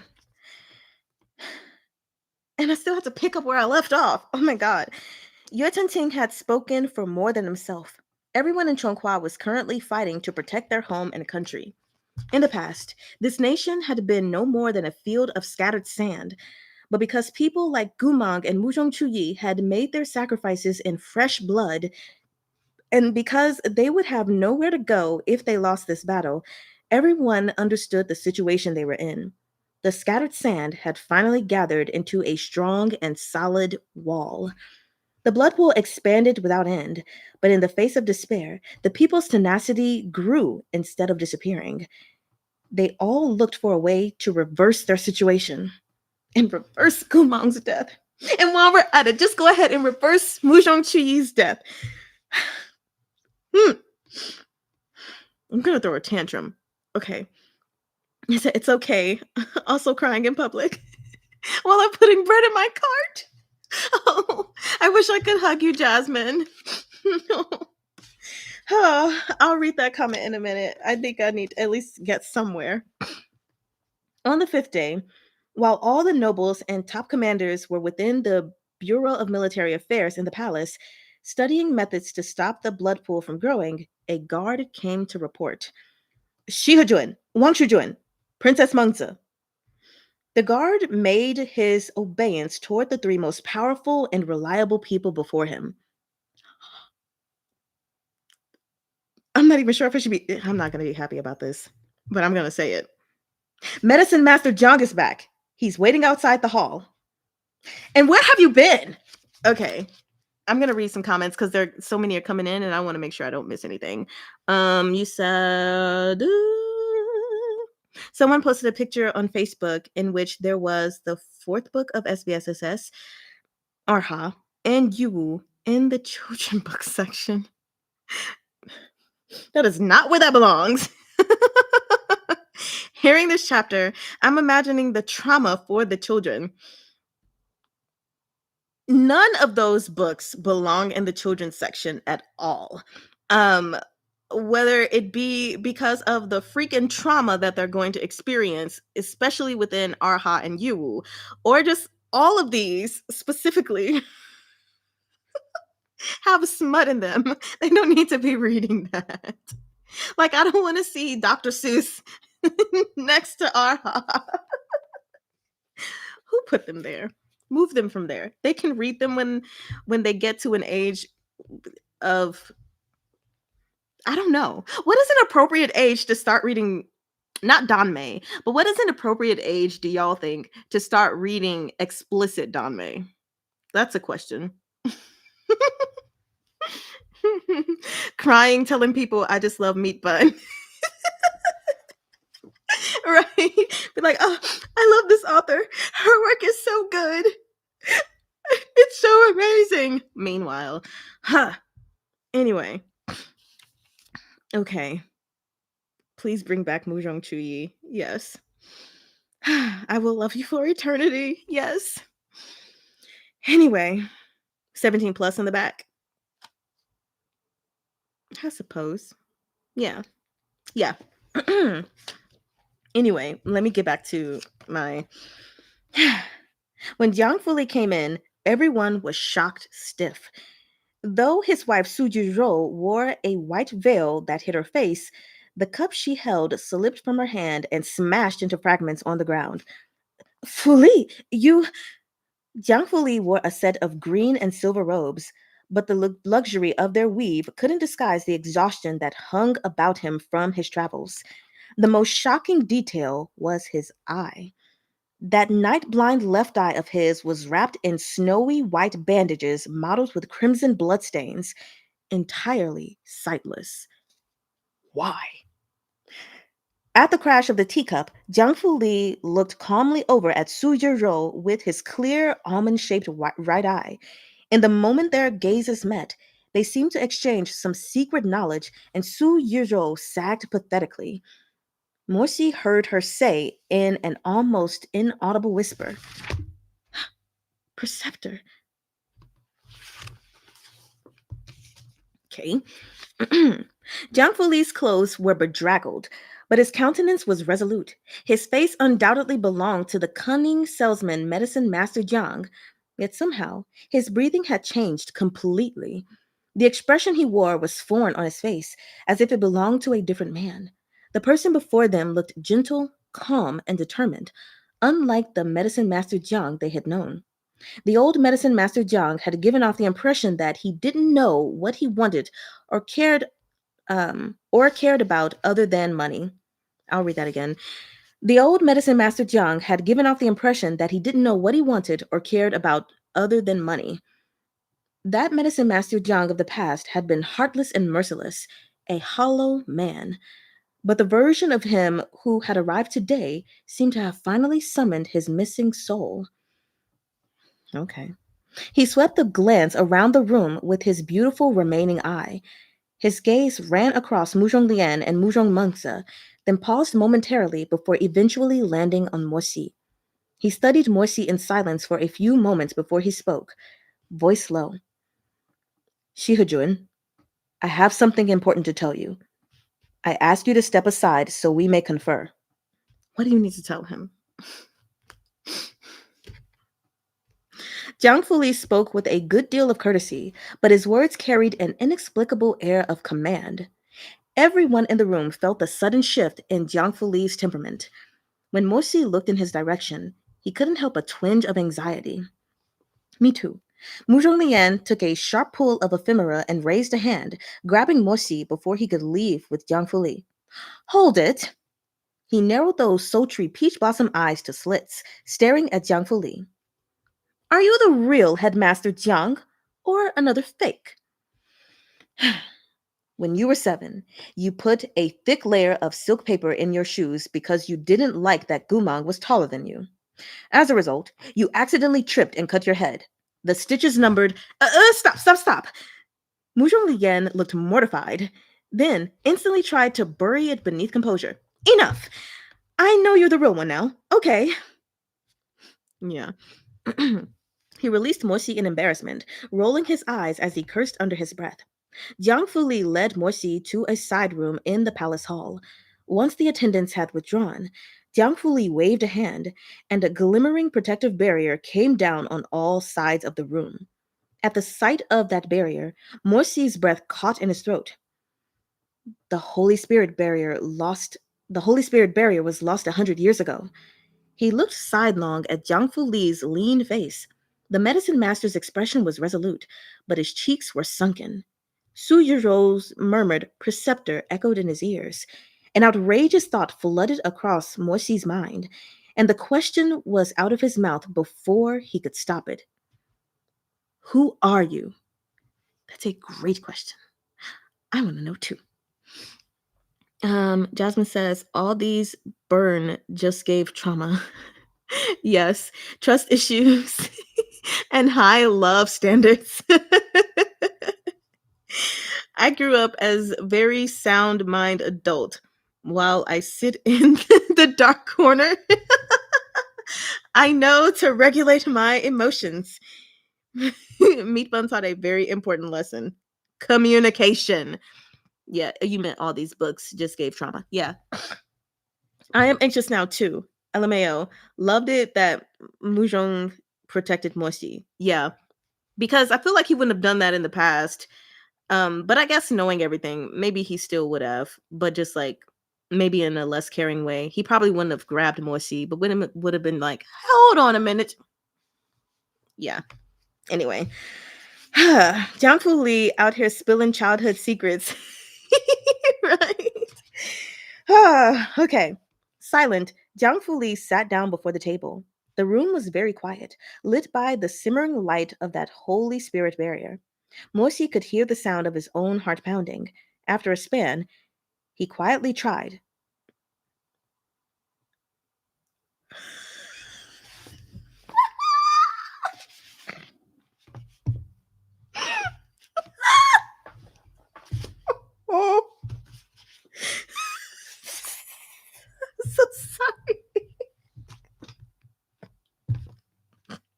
The Guochu's Hua Puan's not the only one who's not dead.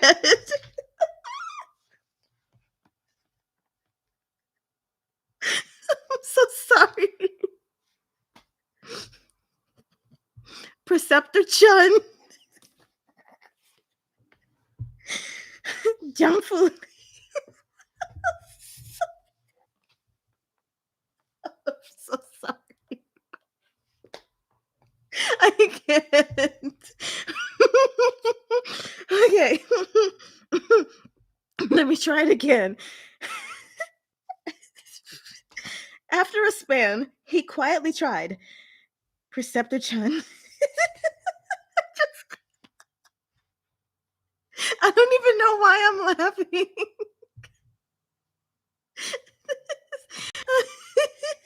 As Jiang Fuli looked up, his remaining almond eye was bright brown and calm. Okay. Okay, I'm sorry. Let's see if that's actually the case, though. I'm not him. Oh, you're not? Meatbun, why you just send me into a tizzy? Is he really not him? Chun Tong died hundreds of years ago. I'm Jiang Fuli. That's all.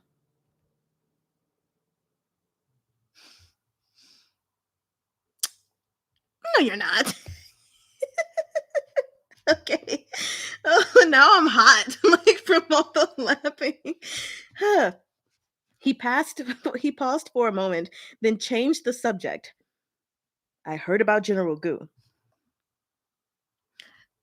Why you do that? See, I was just laughing. You can go now, Jiang Fuli. Just go. Why did you have to mention him again? Unless you have a way to bring him back. Come to corner of denial. He expects us to believe he's just a doctor. Right. She already said preceptor. So you're Chun Tong to me, okay? I don't care what you say. Gumang's name was like a sharp needle driven into Morsi's shattered heart. Morsi lowered his long lashes. They fluttered slightly as they obscured his eyes. He was still so young, Jiang Fuli said. He hadn't received the reverence he deserved or the peace he should have had. He and Chun Tong are not the same. They both sacrificed their lives to end the demon beast, but General Gu still had things he yearned for and inseparable attachments to this world. At the words, inseparable attachments, he looked straight at Morsi. I'm sorry. Y'all, I am hot. Like, all that laughter really did make me hot. I'm gonna drink from Twintian really quickly.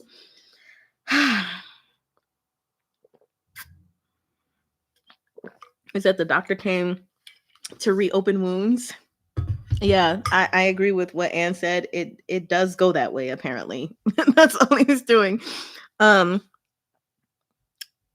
Will we get another Underworld arc? I have no idea. Anyway, also really quickly before I continue reading, I hate that I'm so hot right now because my side is starting to bother me a little bit and I need to put on my heating pad. I'm in pain.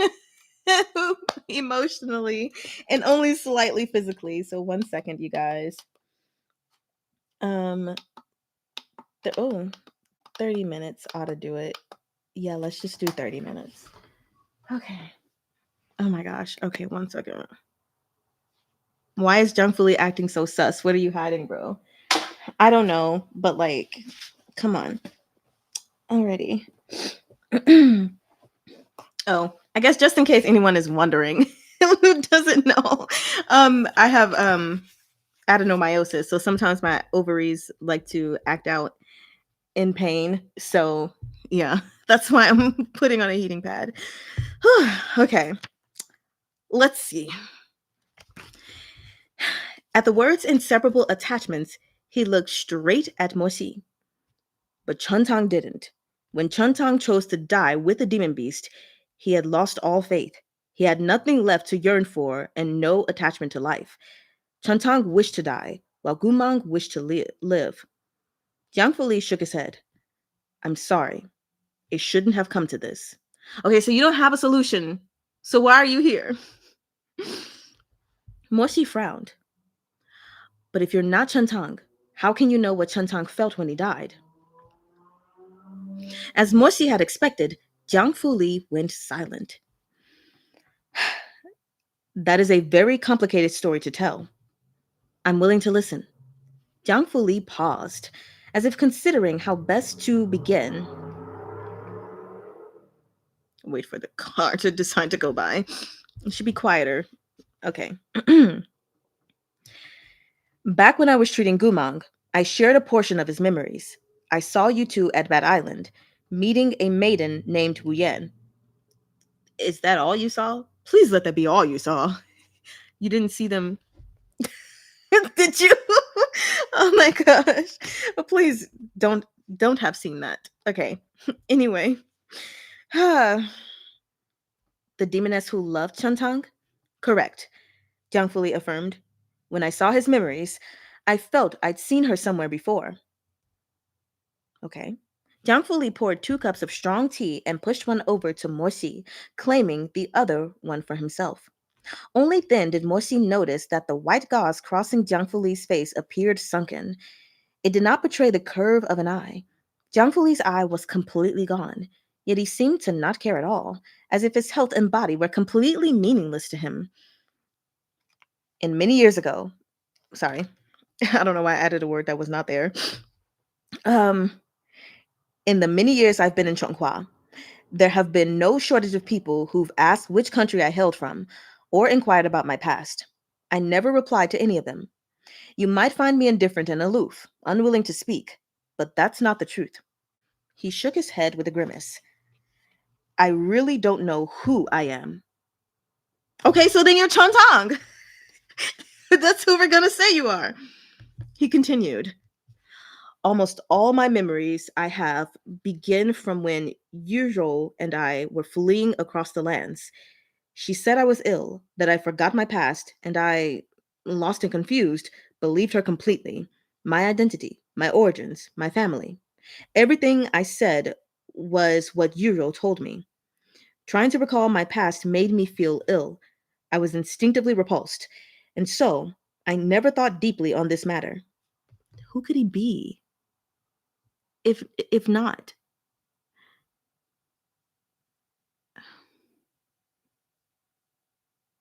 My brain can't think of anyone. He's Chontang. Jasmine says, denial. Yes. Huh. But in the past few years, I began to dream. I saw the same faces and events again and again. They were fragments, without any semblance of order, and Jiro would say nothing about them. Whenever I asked her, she said she didn't know, and I didn't investigate. Until recently, when I examined Gumang and saw his memories of Bat Island. The Wu Yan he saw was identical to the girl in my dreams. That's because you're just getting your memories back in dreams. Denial in its peak. Right? Okay. Jiang Fuli closed his eyes. I thought that if I went to see Wu Yan, I might learn what kind of person I used to be. Morsi remembered how distracted Jiang Fuli had seemed after he treated Gumang. For this to be the reason. So these travels of yours, said Morsi, were to visit Bat Island? That was just one of my stops. I went to other places as well. Do you remember that paradise of eternal spring where Wu Yan first met Chuntang? Moisi nodded. I found that too. It's actually in. Hold on. This is a word I don't know. I'm going to assume it's islet because English is weird, but hold on. It's islet. Islet. Islet. Okay. A small island. Bruh. Okay. Anyway, where is I? I found that too. It's actually an islet on the back of a Xuan Wu. The Xuan Wu made an oath with Chuntang's ancestors to guard a lost piece of the Flame Emperor's sacred tree. Morsi's eyes went wide. The Flame Emperor's sacred tree, the first tree in the human world, the king of all trees? Huh. The king of trees. Okay. Yes, Jiang Fuli said. The Flame Emperor's sacred tree, king of all trees. 10,000 flowers of the human world blooming from one trunk. A piece of Haitang wood from this tree was lost in the mortal world. By coincidence, 1,000 years ago, it landed in the hands of Chun Tong's ancestor. For some reason, just like hearing Haitong is giving Major Chu wanting vibes. Anyway, Chun Tong's clan knew this sacred tree was a formidable weapon, that its power was nothing to be trifled with. If the news of it spread, there'd be countless challengers trying to take it for themselves. The Chun clan had always abhorred conflict, and thus they sealed this piece of sacred Haitong wood within Xuanwu Island and spoke no word of it to outsiders. Within the sacred tree, however, dwelled a sentient spirit. In order for this spirit to remain peaceful and honorable, uncorrupted by malevolent energies, the head of the family was obligated to live on the island for a month each year to play the teen and teach it. Moxi understood. When Wu Yan encountered the strong immortal energy, the ever blooming flowers, and the spring like mildness of all seasons on the island, she'd incorrectly assumed Chun Tong was its source. In truth, she'd been completely off the mark. The immortal energy came not from Chun Tong, but from the branch of the ancient tree Chun Tong was guarding. It's been centuries since Chun Tong passed. oh, wrong voicing. 1 second. It's been centuries since Chun Tong passed, said Moxi. His clan was wiped out in the last brutal battle with Hua Poan. It should have been hundreds of years since anyone visited that immortal island. What did you see when you went to look? Was the sacred tree still there? It was, replied Jiang Fuli. When I found that Xuanwu Island, I saw that the plants were flourishing and the flowers were thriving. Over hundreds of years, the Haitang branch had turned that island into a place brimming with the sacred tree's energy. But I also saw that Haitang tree had begun to attain consciousness. When I played a piece Chun Tong played before, the flowers on the tree bloomed as if it liked it. Perhaps in a few hundred more years, the Xuanwu seal won't have the power to hold it anymore. It may fall into the vast ocean of its own volition and go take a look at the human world. There are some thoughts that are thoughting in my head, but like I kind of don't want to share them for anyone reading or interested in reading Arha. So I'm gonna just let my thoughts thought and not become speak. Yeah. But if you've read Arha, are you thinking the same thought that I think? Okay. Let's see. Um but the most sus people are the most quiet ones. Let's see. Oh, Anne. Wait. So is the rebirth gonna make its actual appearance? Wait, a spirit tree? Haitong will always bring true wanting images to life for me, right? And Jasmine says yes. Okay. So the thought that I thought, you're thinking thoughts. Okay. Yes. Alrighty. Well, let's keep going to see what thoughts we think that may be thinking as meat bun. I don't know how I'm wording my sentence right now. Okay. As Jiang Fuli finished his tale, he smiled. I'm curious about its future, but the final destination of this piece of sacred wood, hundreds of life down the line, isn't something a mortal like me can control. Medicine Master Jiang, why do you know Chun Tong's family background so well? Moxi paused. Are you really not Preceptor Chun? At least you gotta be like family or something. If you're not him. Jiang Fuli set down his cup and sighed. Before I went to the islet, I went to Bat Island and sought out Wu Yan. It was she who helped me recover the rest of my memories. When I did, I was able to give her closure. Indeed, I am not Chun Tong, but for the past few centuries, I've been someone who's wished more than anything for me to become him. Mochi started. Who? Jiang Fuli looked up, 3 syllables falling from his thin lips. Hua Poan.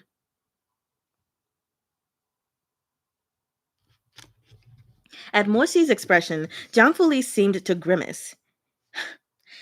You think this is absurd. I thought so as well. I have all of Chuntong's memories and feelings, but I am not him. Then you are. I'm merely one of his cousins. As for my own name, Jiang Fuli's tone was mild. Over the past centuries, Huapoan named me Chuntong, and Su Yizhou named me Jiang Fuli. I've been lost and confused for so many years, and have long since forgotten my real name. All I know is that I'm a simulacrum constructed against my own will, created because Huapoan couldn't reconcile himself to the fact of Chuntong's death. My body contains Chuntong's memories, the remnants of his soul, his techniques, and his past. His voice was low, measured, and gentle, without any sign of strong emotion. But listening, Morsi felt an extraordinary sorrow. Man, I'm a puppet. No better than Mudong Chuyi's bamboo warriors or Jiang Yeshue's clay figurines. Of course, we just have to. Okay. Even in this shock, Morsi couldn't help protesting. Medicine Master Jiang. He didn't know what to say to console him. You don't need to comfort me, Jiang Fuli said. You're heartbroken enough yourself. Perhaps others can't tell, but I can. The reason I rushed back today wasn't to find someone to spill my secrets to. I came to offer a plan of victory. Since Hua Po'an thinks of me as Chantang, it wouldn't do for me to miss this second battle hundreds of years later. Morsi tensed. You know how to keep the blood pool from expanding? I know of a method no one has tried, though I can't guarantee its success. We can only make the attempt, Jiang Fuli said. But on Xuanwu Island, I performed a divination. The sacred hexagram said that as long as you, Shihajuan, complete a certain task, everything could change, even death. Realization dawned. Even death. Correct.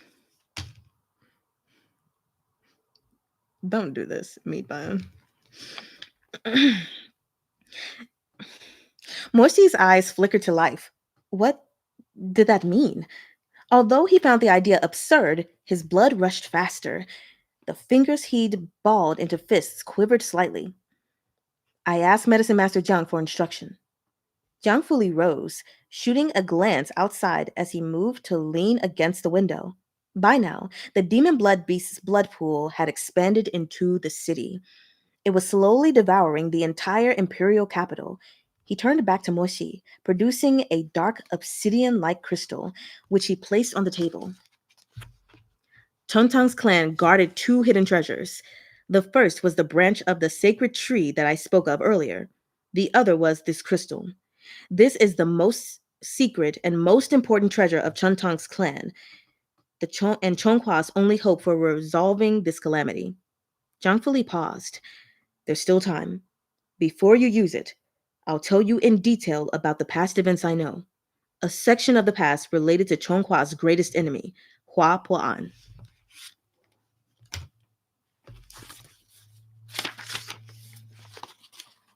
That's the end.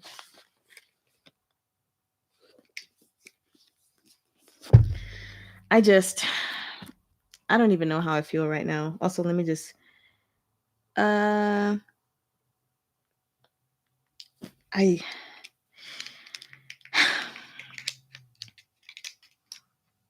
sorry. I'm just giving myself a moment to like breathe since I finished the book. So just give me a moment. Okay. Okay. There was my moment to breathe. We finished. By the skin of our teeth. Let me read the comments. Okay. So NB says, I think we do think the same thing, Mari. Oh man, probably. Jasmine says, I can't say. Ruby's, I'm not sure. He must have some connection. Centuries? Yeah. Things are getting deeper. I am curious about Chuntang's story too, like just his whole story overall, and why specifically Hua can't reconcile the fact that he's dead. Like, do you want him to come back because you feel some kind of grief? Did you have some kind of twisted love for him, or what? Like, what? You know? So anyway, then we just have why Meat Bun punch in the corner. Are you okay, Jasmine? Let's all go find Meat Bun and give them a piece of my mind, shall we? Um, he said, "Why am I thinking Harry Potter though?" Meat Bun is not giving us candy, and just having behind their back hurt us again. Yeah, I hope. Yeah, it's over just like that. Yeah, that was just it. Like that was just the way that it ended. I was like, just that's it. She's giving us a pat on the head for a couple of lines before punching us again, says Anne.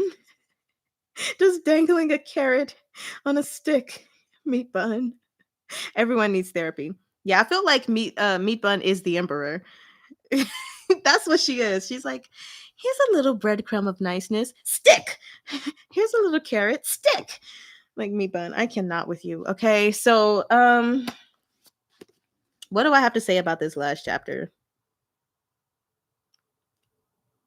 I'm not sure I have anything to say about this last chapter. I am trying to draw all characters in the book in therapy session. Oh man, that would be crazy.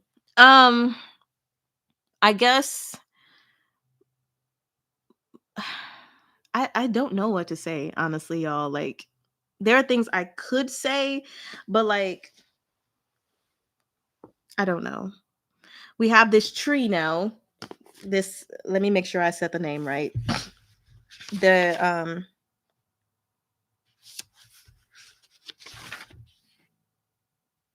The Flame Emperor's sacred tree that has life and personality coming into the picture. So what is it that after he did Zhang Fuli did his divination, that the tree said specifically Morsi had to do in order to reverse this stuff, even death? And I'm like, okay, how is the tree related to Gumang? Like, why would, well, I guess it doesn't have to be related to Gumang in any kind of way. Like, the tree could just know that Morsi is the person that needs to do something because he's the strongest or whatever. But I'm like, why is the tree telling Morsi specifically to do something? And what is it? Which I guess we'll figure out like in the next volume, but we're not there. So anyway, you said an all book crossover because I just want it on my wall. Okay. So I don't know. I'm just feeling kind of blank. Is it okay if I just feel blank? And says last chapter had many revelations and many mysteries hidden behind them, many stories and connections with many people that were unexpected. Yeah. I'm just, I don't know, you guys. I feel empty. That is what I feel right now. Like, I wish I could feel something else, but I don't. Not in the slightest. So what I'm going to do is I'm just going to show my screen so that we can look at the cover of volume 7. We're going to read this summary together, and then I might seriously go cry in a corner before I resume packing the vehicle and taking things to my new apartment. Let me share my screen. Oh, well, this is pre-prepared for when we do. Actually, no, I'll zoom into this one since I don't have the chapter words written in. So this is the cover of volume 7. Isn't that beautiful? Look at the smiles on their faces. Smiles.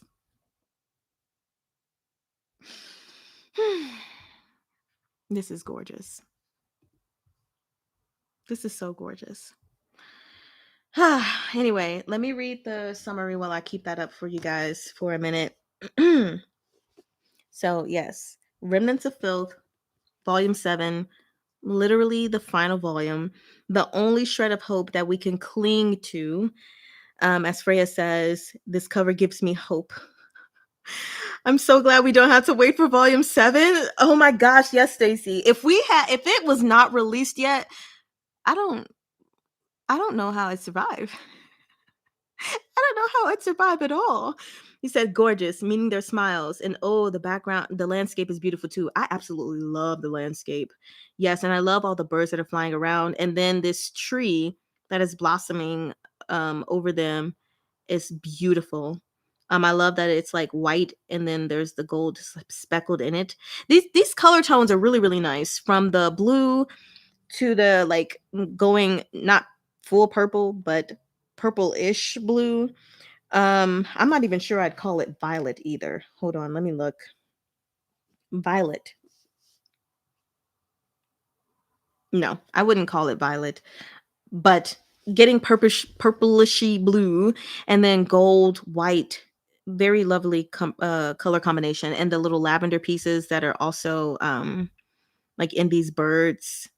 Very, very nice. I love it. And white, of course. And if we zoom in closer, I feel like there's pink, of course, as well in these. Yeah, there are. Yes. Okay. Anyway, and they've got this red string of fate around them. No, it's really just a ribbon, but I just wanted to call it that. Okay, let me read this for you guys. Homecoming. In the aftermath, wait, should I even read it? Okay, yeah, I'm gonna read it. In the aftermath of Gumong's defeat of the demon blood beast, Morsi rallies Chonghua's troops to face the Liao kingdom. But there is little hope for victory. Okay. The blood pool left by the beast's death draws ever closer to the city walls, and the wicked Huapoan appears unstoppable. Just as all seems lost, and the enigmatic Jiang Li reappears with an astonishing magical item, an ancient artifact with the ability to alter the past. It can alter the past? Oh, okay. Morsi is presented with one last chance to avert Chonghua's tragic future and save everyone he's lost. Everyone? Though the cost to himself could be unimaginable, he is faced with a choice. How much more can he sacrifice for his beloved and for the nation they both call home?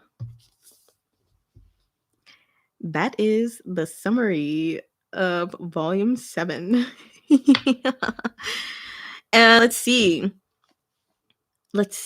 Comments. Diana says, oh wait, did I skip one? Hold on. A beautiful cover and hope for an even more beautiful story. Yes, Anne. Diana says the cover is beyond beautiful. Oh, I have theory based on book cover. Let's hear it. Let's hear your theory. And then Freya says the tree is blooming. Maybe that's like the new beginnings. I think so. And I mean, it's probably not that tree. I mean, they're only showing like a tiny bit of it, but I was wondering if maybe that tree was like, if that was extending out from the actual thousand flame, hundred, whatever the flame emperor's tree thingy was called. um, yeah. But let's see. I need to not analyze too much or I'll keep getting my hopes up.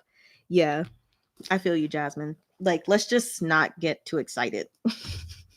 Freya, so now it's Morsi's turn to sacrifice himself. Yeah, but like, how is he sacrificing himself? And whatever it is, I'm sure he's willing to do it. No question. And then Jasmine says, that sounds too good to be true. What's the catch? I'll wait from this corner, chanting, no false hopes, me pun. No false hopes, me pun. Please, no false hopes. So I want to show you all something that is inside of this edition. Just really quickly, I believe this was a special edition. Was it? Did I get stickers and stuff? Yes, I believe so. Anyway, there's something inside that I want to show you all. Because it's beautiful. Actually, before I do that, let's go back, because one thing I really wanted to show everyone who doesn't have this copy, like the volumes in physical copy, I wanted to show you all something that was extraordinarily cool. I've never seen it in any of the Danmei that I've read thus far in volume 6. That is when Morsi, finally wakes up and everything, and he's getting to see Gumang talking to Muzhong Lian.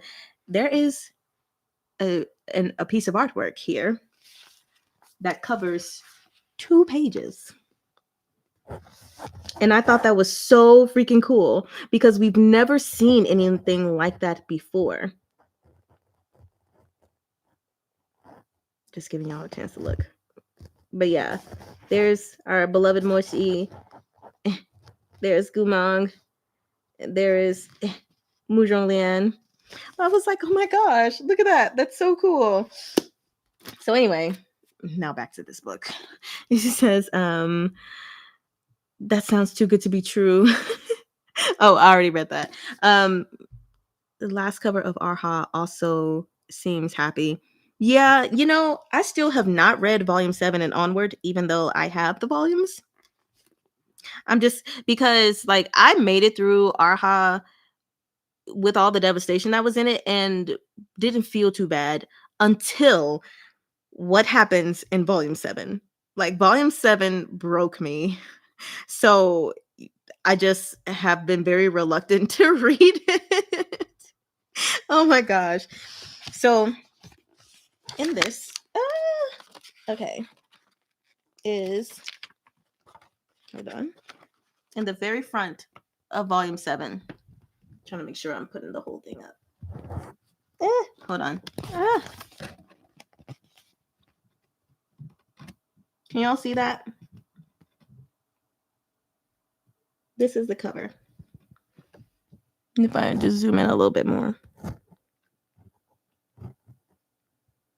Okay, I think that was enough time for y'all to look at it.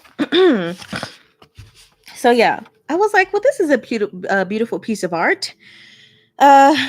Anyway, we have, there's some very nice things in here. So some also very not nice things in here. Okay, they're showing this sachet though, which I also noticed in the cover right there. But I'm also seeing the sachet again here in the image. I'm trying to get my ring light to stop. Yeah, right there. So I'm wondering if we'll finally figure out who gave the sachet to Gumang, because I would really like to know. Like, I just want to know. Anyway, you said, I just took a break from Arha right before they entered Mount Jiao. Oh, okay. Yeah, I actually remember Mount Jiao because there was such a pointless death there, if you ask me, I think. Anyway, it's been a minute since I read it, but I was just like, why? Why? Jasmine says same. And then the book would be shorter without the double page. What do you mean? Like just it would just be one page shorter. Wait. I did not did not know it included that. Oh. Well, yeah. I don't know if it's included in all versions or only in the special edition. That I do not know. Afraid of what's going to happen, and that cover with was beautiful. Do you guys want to know the chapter names? I won't say them if you don't agree to this, because we can read the chapter names together. I mean, there's only a few chapters left before we get to the extras, so I guess our suffering won't last too much longer. So we can read the chapter names if you want. Udma says yes, yes. I just need like 2 more yeses and no nos, and I'll do it. I want to know. Also, Twintian, please hydrate me. Well, I don't see any no's, so I'm going to do it. Here are the names of the chapters. 190, Before the Flower Broke the Darkness. Chapter 191, Return to Yesteryear. 192. Bygone Oath. With You. The Depths of the Sea. Grand Finale. Beyond the Finale, which is broken up into 3 parts: The Academy's Construction, Drinking in the Starry Night, Establishing the Academy. And then we move on to the extras, which are apparently all entitled Dream of Youth. And there are 18 of them. Yep, that's all we got.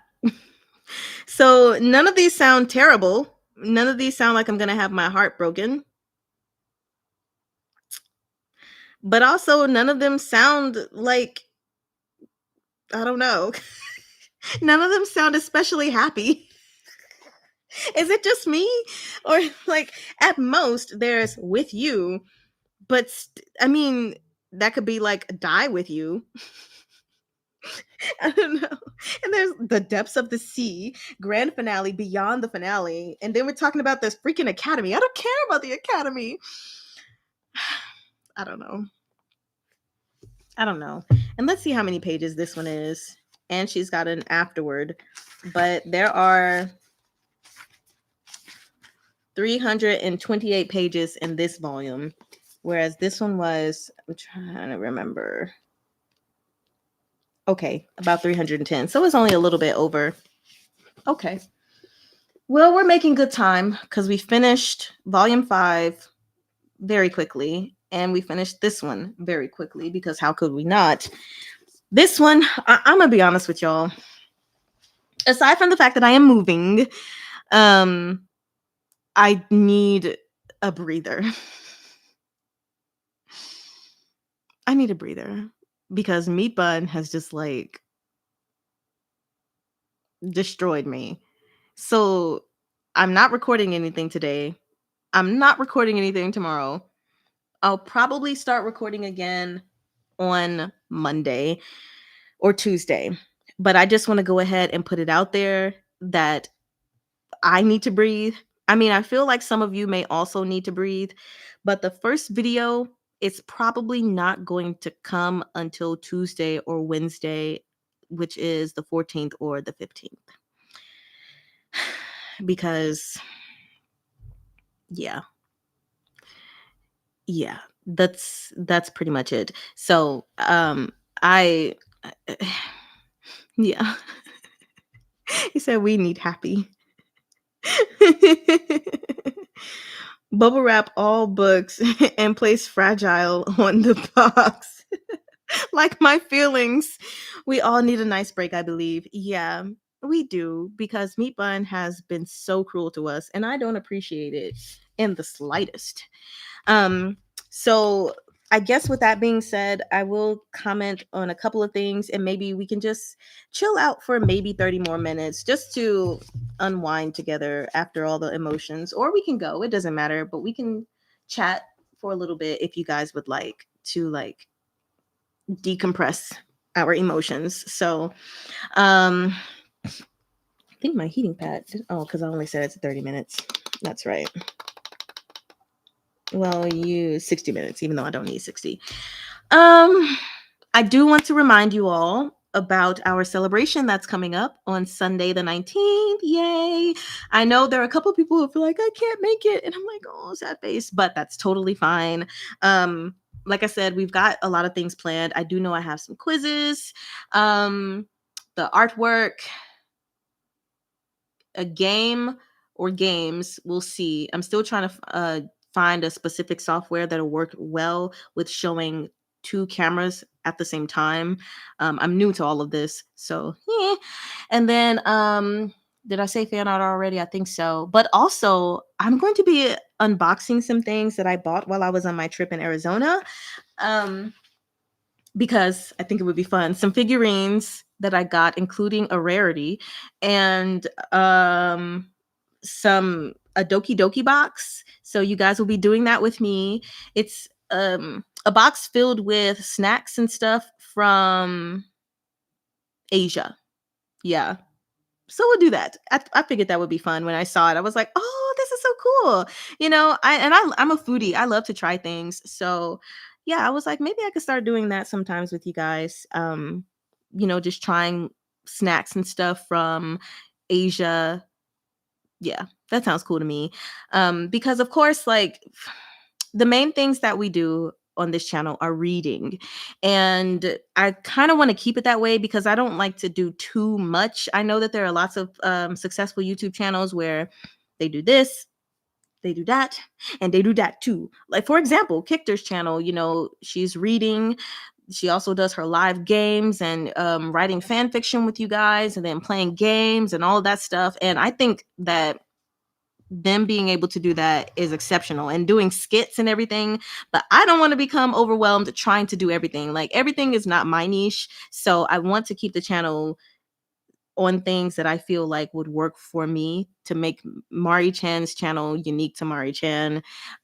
So yeah, the live recordings and discussing in detail every volume and everything. But that doesn't mean I don't like diversity. So I was like, I think sometimes trying some new things would be fun, like trying the Asian snacks, whether I get them from an Asian store in nearby, because we do have a Koreatown and a Chinatown, or if I get things shipped literally from Japan and stuff like that, that would be cool. Time to reread Disabled Tyrant's Beloved Pet Fish and Heal My Shattered Soul. I am currently reading that. I am on volume 4, almost done, and it has been the perfect amount of fluff as I've been packing and everything. It's been really good. And now it's crazy. I've already read Peerless 3 times because I read it once with you guys, but technically I always listen to my recordings just to make sure nothing wrong happened. And I don't listen just for noise. I re-listen to the story. So I count it as twice. And then I re-listened to it again when we got volume 4. So I need to listen to it again for when we get volume 5. So just so you all know, oh yes, that's what I wanted to talk to you about with all the upcoming schedules and stuff like that. So of course, what's it called again? Peerless. Volume 5 comes out on Tuesday, October 21st, which is slightly over a week. But what I plan to do is take these next 2 weeks, even though I know I flew through volume 5 and volume 6. I usually try to take 2 weeks to read a book. So I'm going to go through the end of not next week, but the following week to finish out what do you call this? YUWU. So we won't be finishing that until around like the 24th, 25th. We'll do our live recap and all of that stuff. And then we can get into Peerless. I just don't see the point in like me breaking the characters that I have now to go to Peerless when we're literally on the final volume. So it's just like, yeah, just finish that out anyway. And more than likely what I will do though is for Patreon on the 18th, which is next Saturday, have a live reading. That'll be our second one. But maybe we can do that. And anyway, yeah. That's the plan. Then after Peerless, it will be River Bay Road Men's Dormitory. I did make a post just letting you guys know that chances are we are probably going to be ending a lot earlier than I had projected this year. So I am open to reading another series, but it needs to be a short one. That way it's not something that will go and spill over into next year. Or if it does, it literally needs to be like 1 or 2 videos left and I can still release the first Changjingju for the new year. So if you guys know of any short Danmei series outside of, hold on, let me see. I have my list here. Mari-chan read along. You don't need to suggest to me to read Peach Blossom Dead by Dufan Guaguo or The Missing Piece by Kun Yi Wei Lo. Yeah. Don't recommend those to me. I have already read them both, and I was not a fan of how The Missing Piece was written at all. I feel like they could have done a much better job with the translation. And then Peach Blossom Dead, I found the very first 4 chapters to be extremely boring. It was very hard to get through, and nothing was interesting until the 5th chapter. And the last chapters of that were just like, what's happening? I don't like this. So I will not be reading those. Those are awful. So suggest something else. But let me see. Gonna read Faraway Wanderers to get through my meat bun trauma. You know, I watched Word of Honor and it was really, really good. But after hearing that Faraway Wanderers, because that was written by Priest, right? That kind of pulled me away from wanting to read it. I'm not even gonna lie. I'm not gonna lie. You said a group I'm in made Mad Libs with all Don May characters included. I would love to see that. My book stated it'd be delayed. Oh no. I hate when that happens. Yeah. Oh yes, because when I want a book, if you're telling me it's gonna be here on the 12th, it better not show up on the 13th. It could show up on the 11th, but it better not show up a day late. I somehow didn't even realize it's only now being released. I'm surprised the local bookstore even had the possibility to order it. Peerless, I mean. Yeah. I don't know. I think it depends on where you live because it's been available for like pre-order for a minute. Um let's see. River Bay or whatever the title is seems like a pretty cool story. Yeah, I mean, it's just a bunch of gay guys living with each other except one of them isn't gay, but he's going to end up gay. Okay, so Jasmine has recommended, and I think someone else also recommended. I don't know how to say. Is it Astrolabe Rebirth or is it like Astrolabel? Astrolabe. I mean, I think it's Astrolabe Rebirth. I will take a look into that because someone else also recommended it. But you said I'm listening to Peach Blossom Dead by Rosebud and I'm enjoying it. So yes, like overall, I enjoyed the book. Like once I got past chapter 5, I thought it was a great story. And it was written well as well. It was kind of weird for me going from all the third person to first person. But then when I got to the last few chapters, I was just like, I don't like this. I didn't like it at all. I mean, maybe I could try again, but I don't know. So I don't want to even try that for you guys because what I would hate to happen is for me to like start reading it again and not feel it and then stop in the middle of reading because I'm not going to make myself suffer through it. Like, absolutely not. After all the trauma I have suffered from YUWU for the remainder of the year, I need some good stuff and to make me feel good. So you said you wanted to read it because of Word of Honor. Yeah.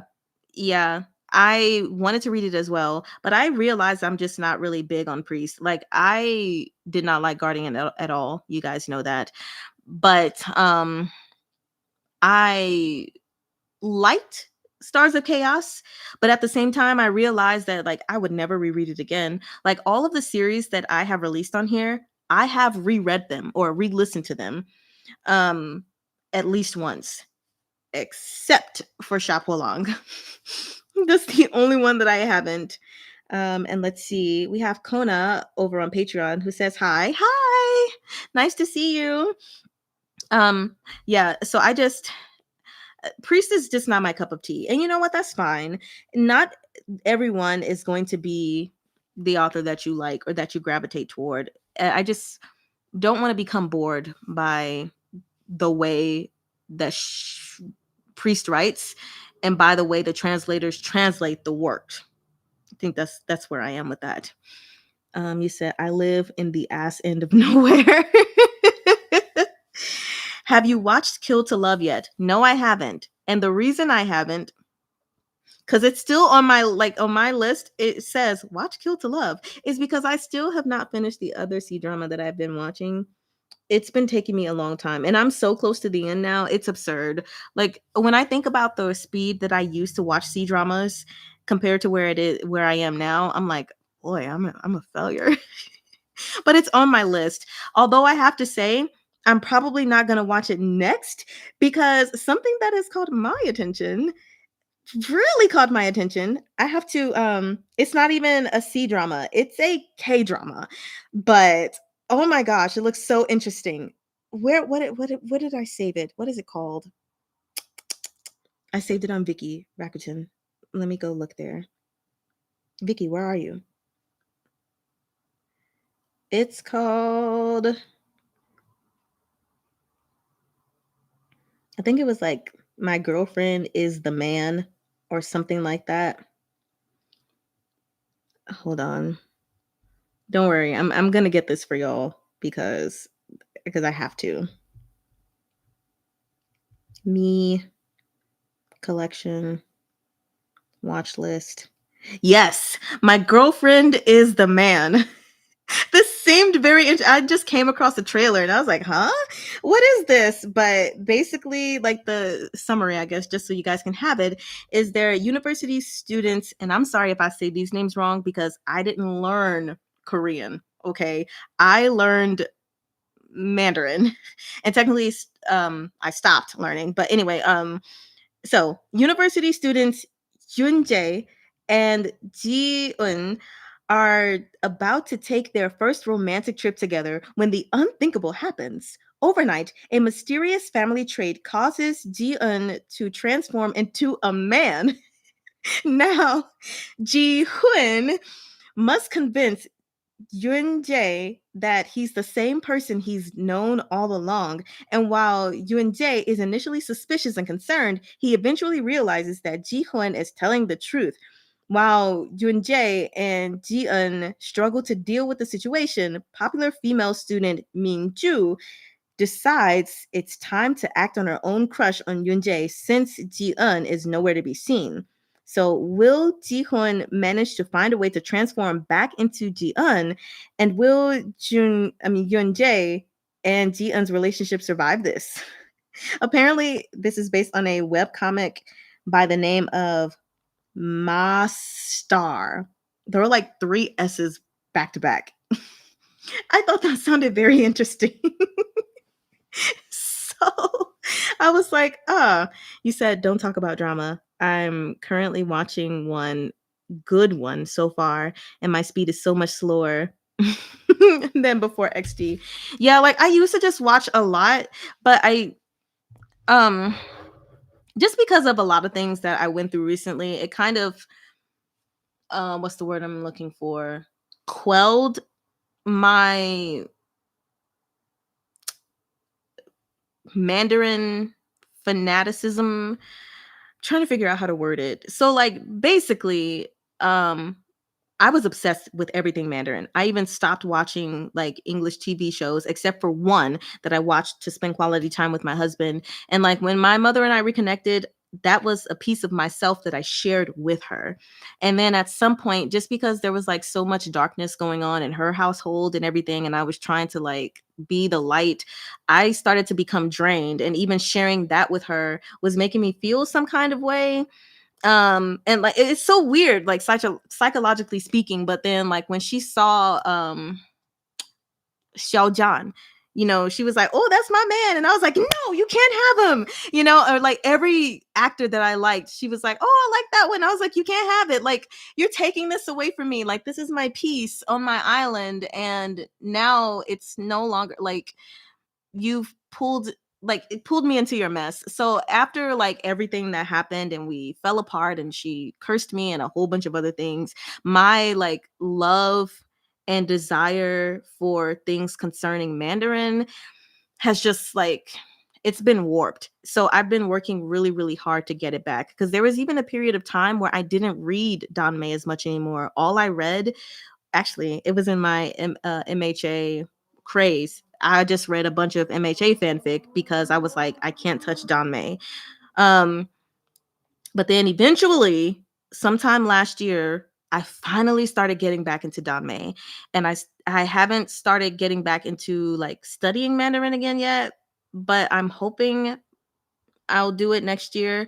But I just started watching Mandarin C dramas again a few months ago, but it's a slow process. And, I talked to my therapist about it and I'm like, yeah, it's really slow process. And she's like, it's okay. Even if you watch one episode a month, that's fine. If it's because it's something I want to take back as mine, but it's hard. So there's that. Anyway, sorry for just trauma dumping, but not giving specific details. Anyway, no, I have not watched Kill to Love, but it's on my agenda. But first, I have to watch My Girlfriend is the Man because that seemed really interesting to me. So, anyway, let me see these comments. You said, are you open to Baihe because the Beauty's Blade will come out soon and I like the synopsis? I'm not sure at all if I'm open to Baihe. I've never opened a single Baihe in my entire life. Like I just a couple years ago got into Danmei. So like the Baihe, I just discovered that was a thing earlier this year, I think. But I would rather read like my first Baihe, I would rather read that by myself first to see if it's even something I would like before just like throwing that into the channel. So not sure about that, but I appreciate the suggestion and I will think about it. But I've never read a single piece of Baihe. Which, just to clarify, in case someone doesn't know, because at one point I was ignorant, the Baihe is just the girl FF instead of MM. Two girls instead of two guys. So you said you're really excited about Beauty's Blade. I can't wait for mistakenly saving the villain to come up. So, that was actually something that I read. I read it and I listened to the audio drama, which, by the way, the audio drama sound like those voices. Whoever those Chinese actors are, they need a raise. Anyway, I liked the story. But I think at some point there was something about it that I don't want to say because I want you guys to read it, but there was something about it that was lacking for me that I really wanted to see happen that I did not see. And so that was a disappointing factor to me. And like the last 10 or so chapters, I was just like, what are we doing here? Like, I feel like it was a missed opportunity. That's my personal opinion without like giving away spoilers to people. But as I continued reading, my liking of that story went down. Yeah. So, but I was thinking about reading it again after it's officially released because, the fan translation was actually very good. But still, maybe. Actually, I think the problems I had with it, they're not going to be solved even in translation because it was like storyline problem. But anyway, what do we have? I'm sorry. Let me go to The Tempest. Is that a show? Also haven't watched it. Mm-mm. When I tell you, I really have not. It's best you ask me, what have you watched? Than to ask me, have I watched this specifically? Because it's been so long. It's taken me months just to get through like one thingy. So I haven't seen anything recent. In like the recent 2 years or so of being released, I have not watched any of those C dramas. But Udma says mistakenly saving the villain. Good. Oh, I skipped one. Sorry. Jasmine says, are you thinking of reading My Husband and I Sleep in a Coffin? I wasn't, but I wasn't not. Does that make sense? Like, um, I'm sorry, I'm pulling it up. Actually, I can just pull it up here.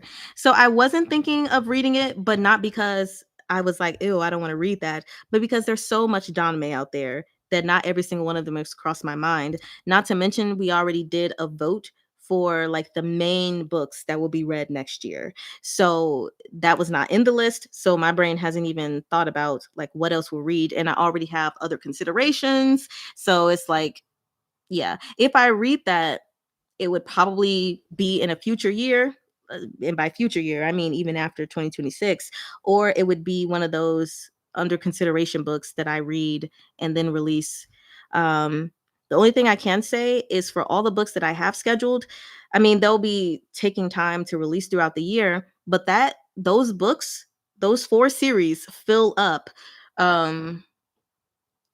They fill up almost all of the what I say 24 books a year or 22 books a year slot, which don't get me wrong, we could read faster than that. We'll see.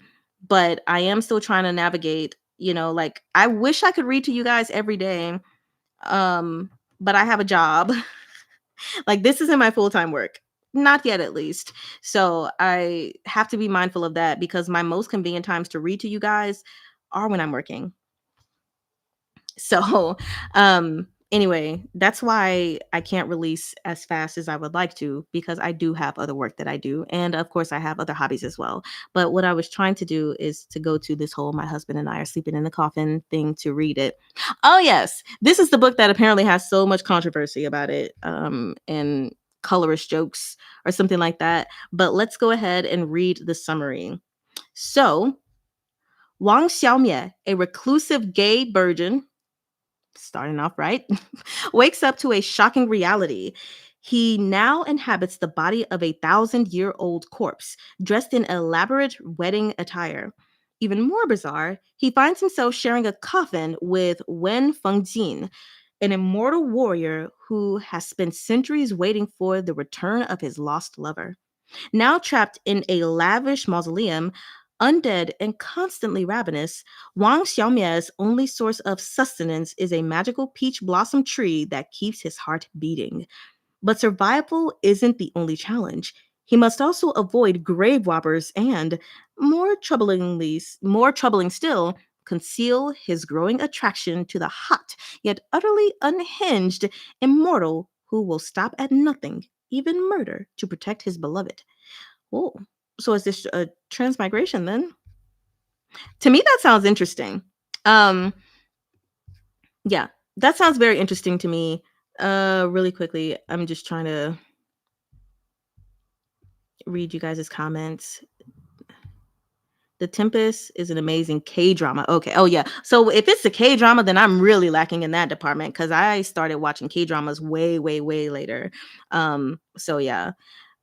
Um, Straight romance is done right. Highly recommended. I love the actors too. Yeah, because sometimes the straight romances just do not be done right. Like in the C dramas I've watched, I'm like, why is this guy so forceful? I have a problem. Okay. So someone, yes, by her is FF, female woman's love. It said, um, I'm looking forward to After the Disabled God of War Became My Concubine. I read the fan translation, but it wasn't finished. And it was so, so good. So I was about to start reading that with my ARHA group chat, but that was, man, it happened at the same time that I went to go visit my grandpa for the last time. That's when we were starting to read it. So I literally read the first chapter and I was like, this sounds like it's interesting. And then I fell off. And I was like, it's just not a good time. Like I can't. So I am excited to read that.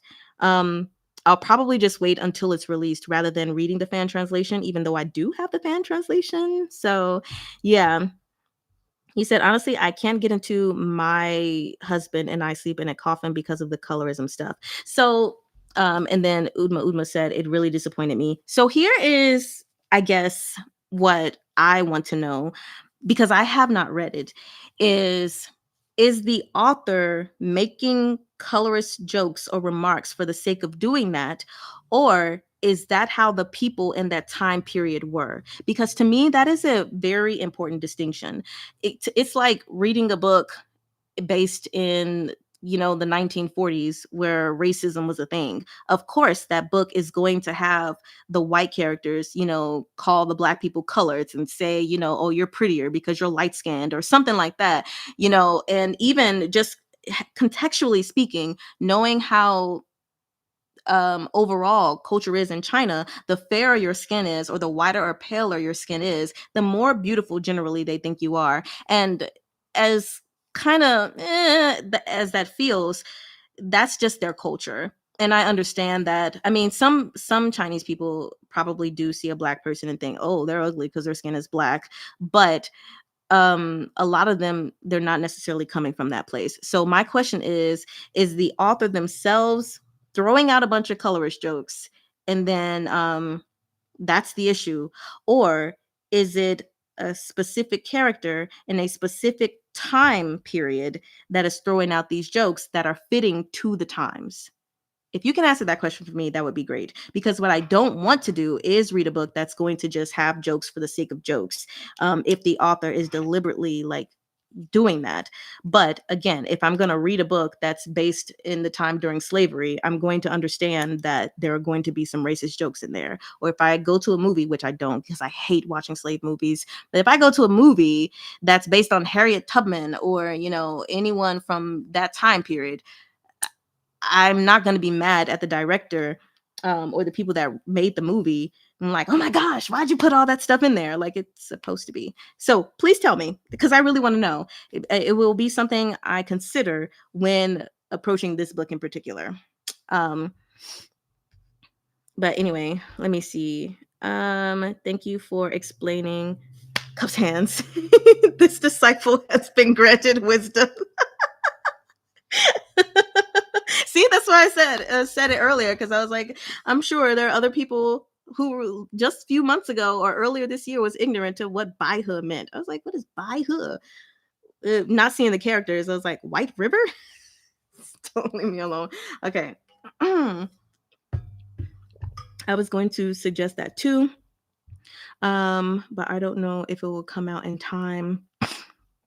What are your thoughts on Missville?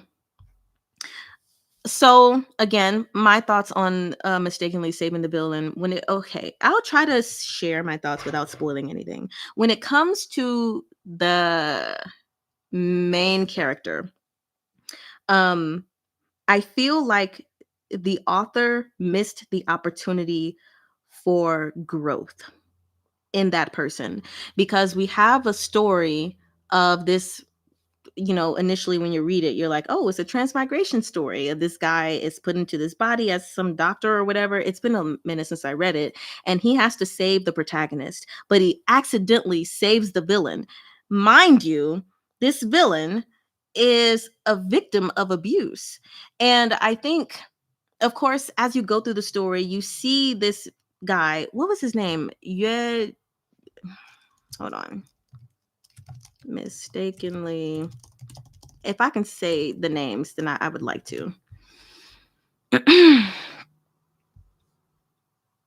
Yeah, Yewu Huan. You have him who's been enslaved and he's this beautiful person and he's like been trained to be a master in the art of seduction, right? So he's got this trauma and then this guy comes and saves him or takes him away or whatever, and he's like this socially awkward person, I believe. And you see him go through his feelings of having this person here and how he acts based on, you know, the trauma that he has endured. um it's I get that eventually at some point, like the character, he wants revenge, like he wants to get back at these people, but he also has feelings for the main character, Song Qingshi, and he wants him all to himself. You know, that kind of unhealthy obsession that we love, like in Arha and stuff like that. Like, I just want to lock him away in a little corner, like he said in the little Arha thing that I read. But he was like, "Let me tame this beast." Yeah, but he wants Song Qingshi all to himself, and you just see like this very unhealthy. Like, I get it. People go through trauma, and the way they process it and go through it is going to be what it is. Like, it can take years, you know, decades or whatever to heal. But I feel like we didn't really get that. Um, like it was just it wasn't until like the very end, I think, where the character was like, "Oh, I realized that blah blah blah." But you didn't really get to see that transition for real. You just saw him lashing out, not trusting the main character, and then one day after seeing something, he was like, "Oh, I've been wrong about you this whole time," or something like that. And I just feel like it was a missed opportunity to really grow the male lead and to truly watch his healing process. Like, even to what I would call the third volume, at least when I was like, I chopped it into 3 parts, I don't remember. To the third part of the story, it was just like he was still bonkers. I didn't like it.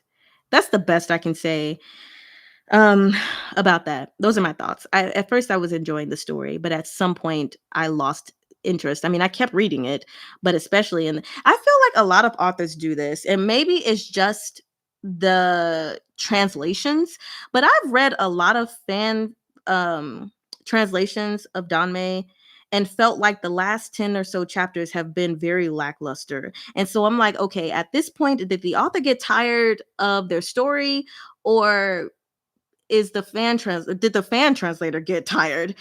Because it's just it just kind of goes down for me. But anyway, those are my thoughts. With hopefully without giving away too much information. I think I was vague enough, um and I didn't really share anything outside of the summary. Yeah. So Anby says, out of context, but would you be open to reading number 6, or did you ever check it out this year? The sequel starts coming out too, and the past volumes were really good as far as the storyline goes.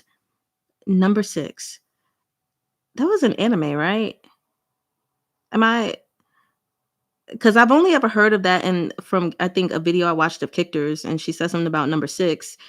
Um, so otherwise, I have no clue. Also, by the way, for all the recommendations you guys have, please, like what you're putting in the comments now, go and put them on my actual post, because I don't want to forget like the things you guys are like, oh, maybe you could read this at the end of the year or whatever, or just in the future, considering, because I really don't want to forget what you guys are mentioning while we're doing the live session. Um, so yeah, I don't know anything about number 6, but I can look it up. Yes, anime based on a novel. Okay, cool. Um, then I will have to look into it. Just leave a comment for me, will you? You said, Freya says, I think After the Disabled God of War Became My Concubine is one of the best court dramas I have read. I love me some court drama. And even the characters are all interesting, each in their own way. I've read half of volume 1 of Husband and I Sleep in a Coffin, and it gives me Luo Binghe and Li Yu vibes. Oh, that is an interesting combination. I don't know how to feel about this combination. Interesting. If Luo Bing Ge or Bing Mei, clarify. Clarify that for me. Which, by the way, I do want to let you guys know that I started reading volume 3 and recording it for, Patreon only.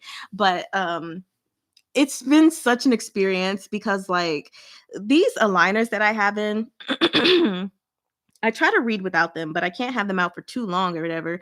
And so for some reason, while reading SBSSS, it was really hard to like get these characters and just like read it properly. I'm like, oh my gosh, I am failing as a reader.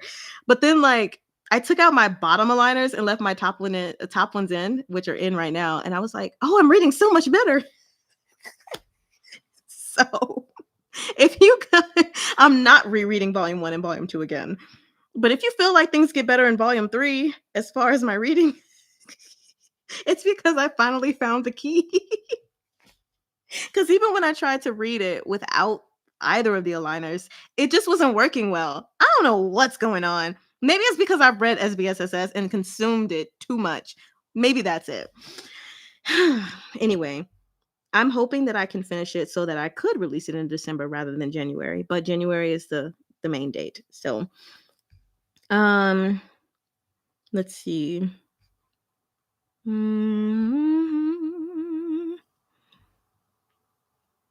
You thought the main character look wait, okay, you said I haven't read that far into the novel. I'm assuming, are we still on the coffin one?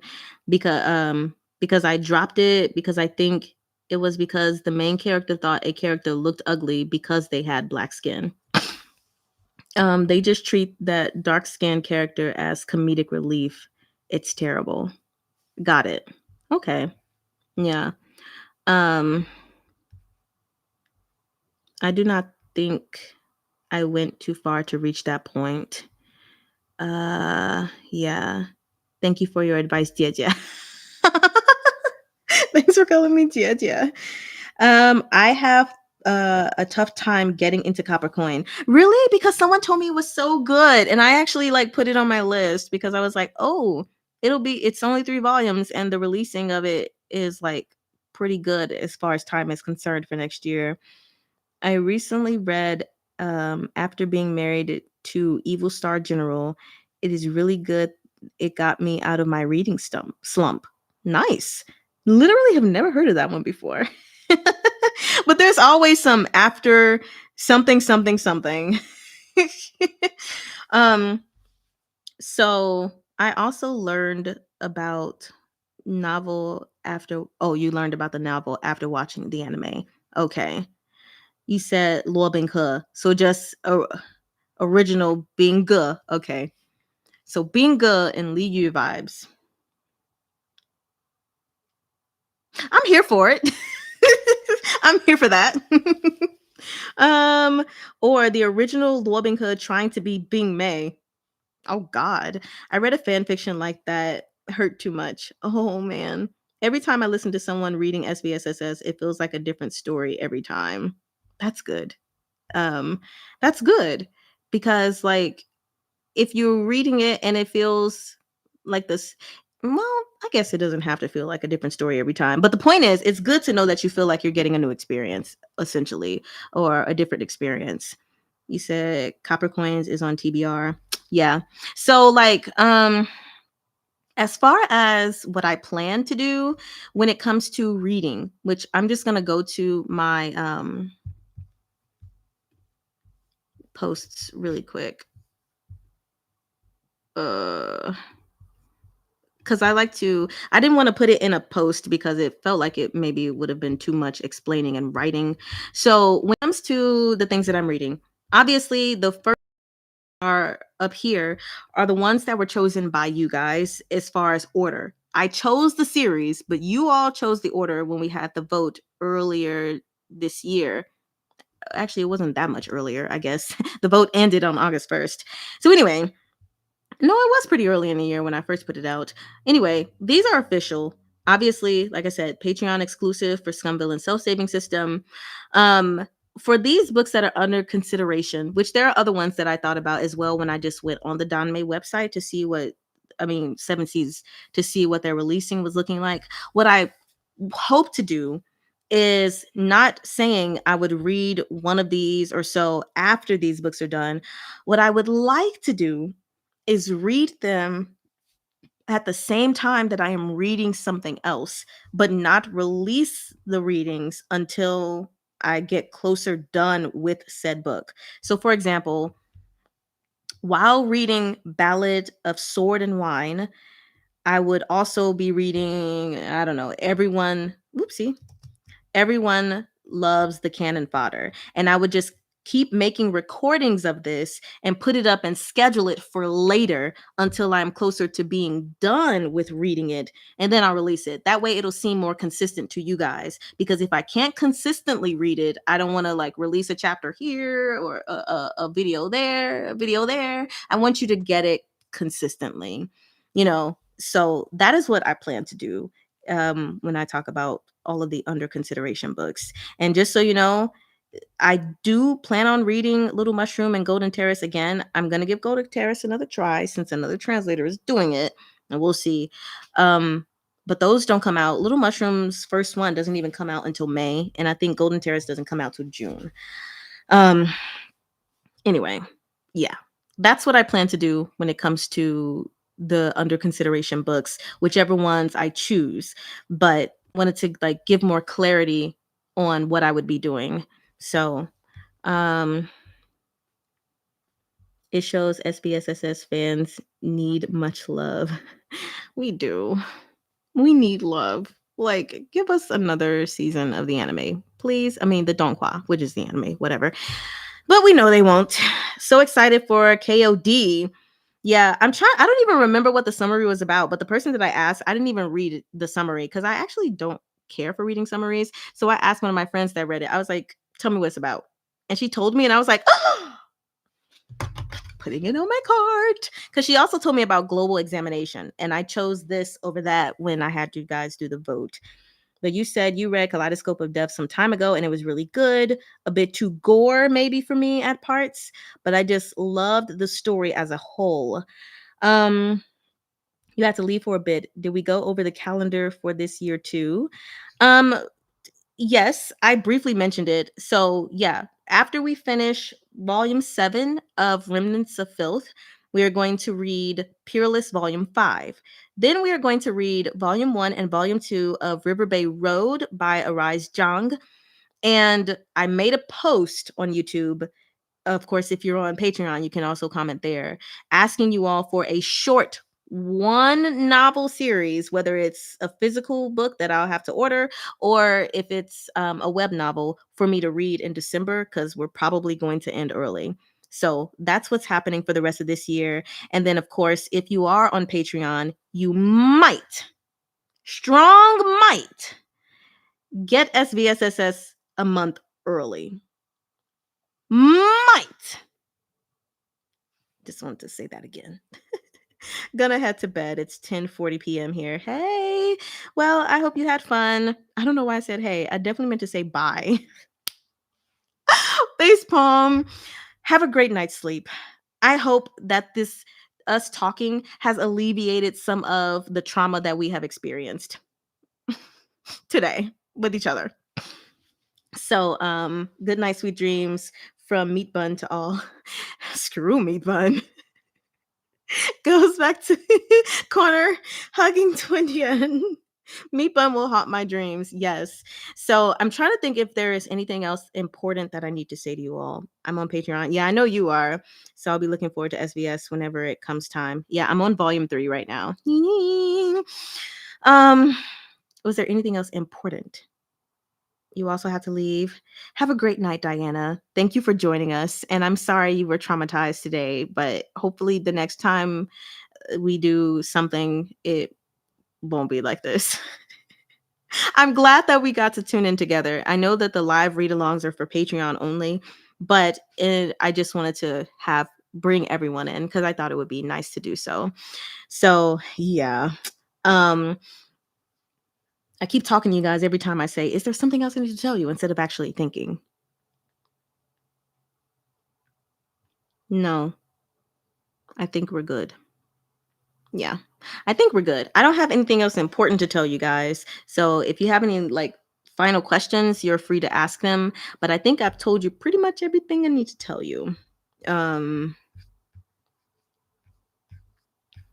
Oh, cover ratings. That was the other thing I forgot to say today. We're doing cover ratings on the celebration. I do plan on doing a video on all the things I love about Peerless. Probably won't be a live recap though. Probably just going to be a video, but we'll see. Anyway, I think I've talked enough. Are you guys satisfied? Are you satiated? OMG. OMG what? What's OMG? I want to know. Don't leave me hanging. I will post the number 6 novel for reminder and comments. Thank you.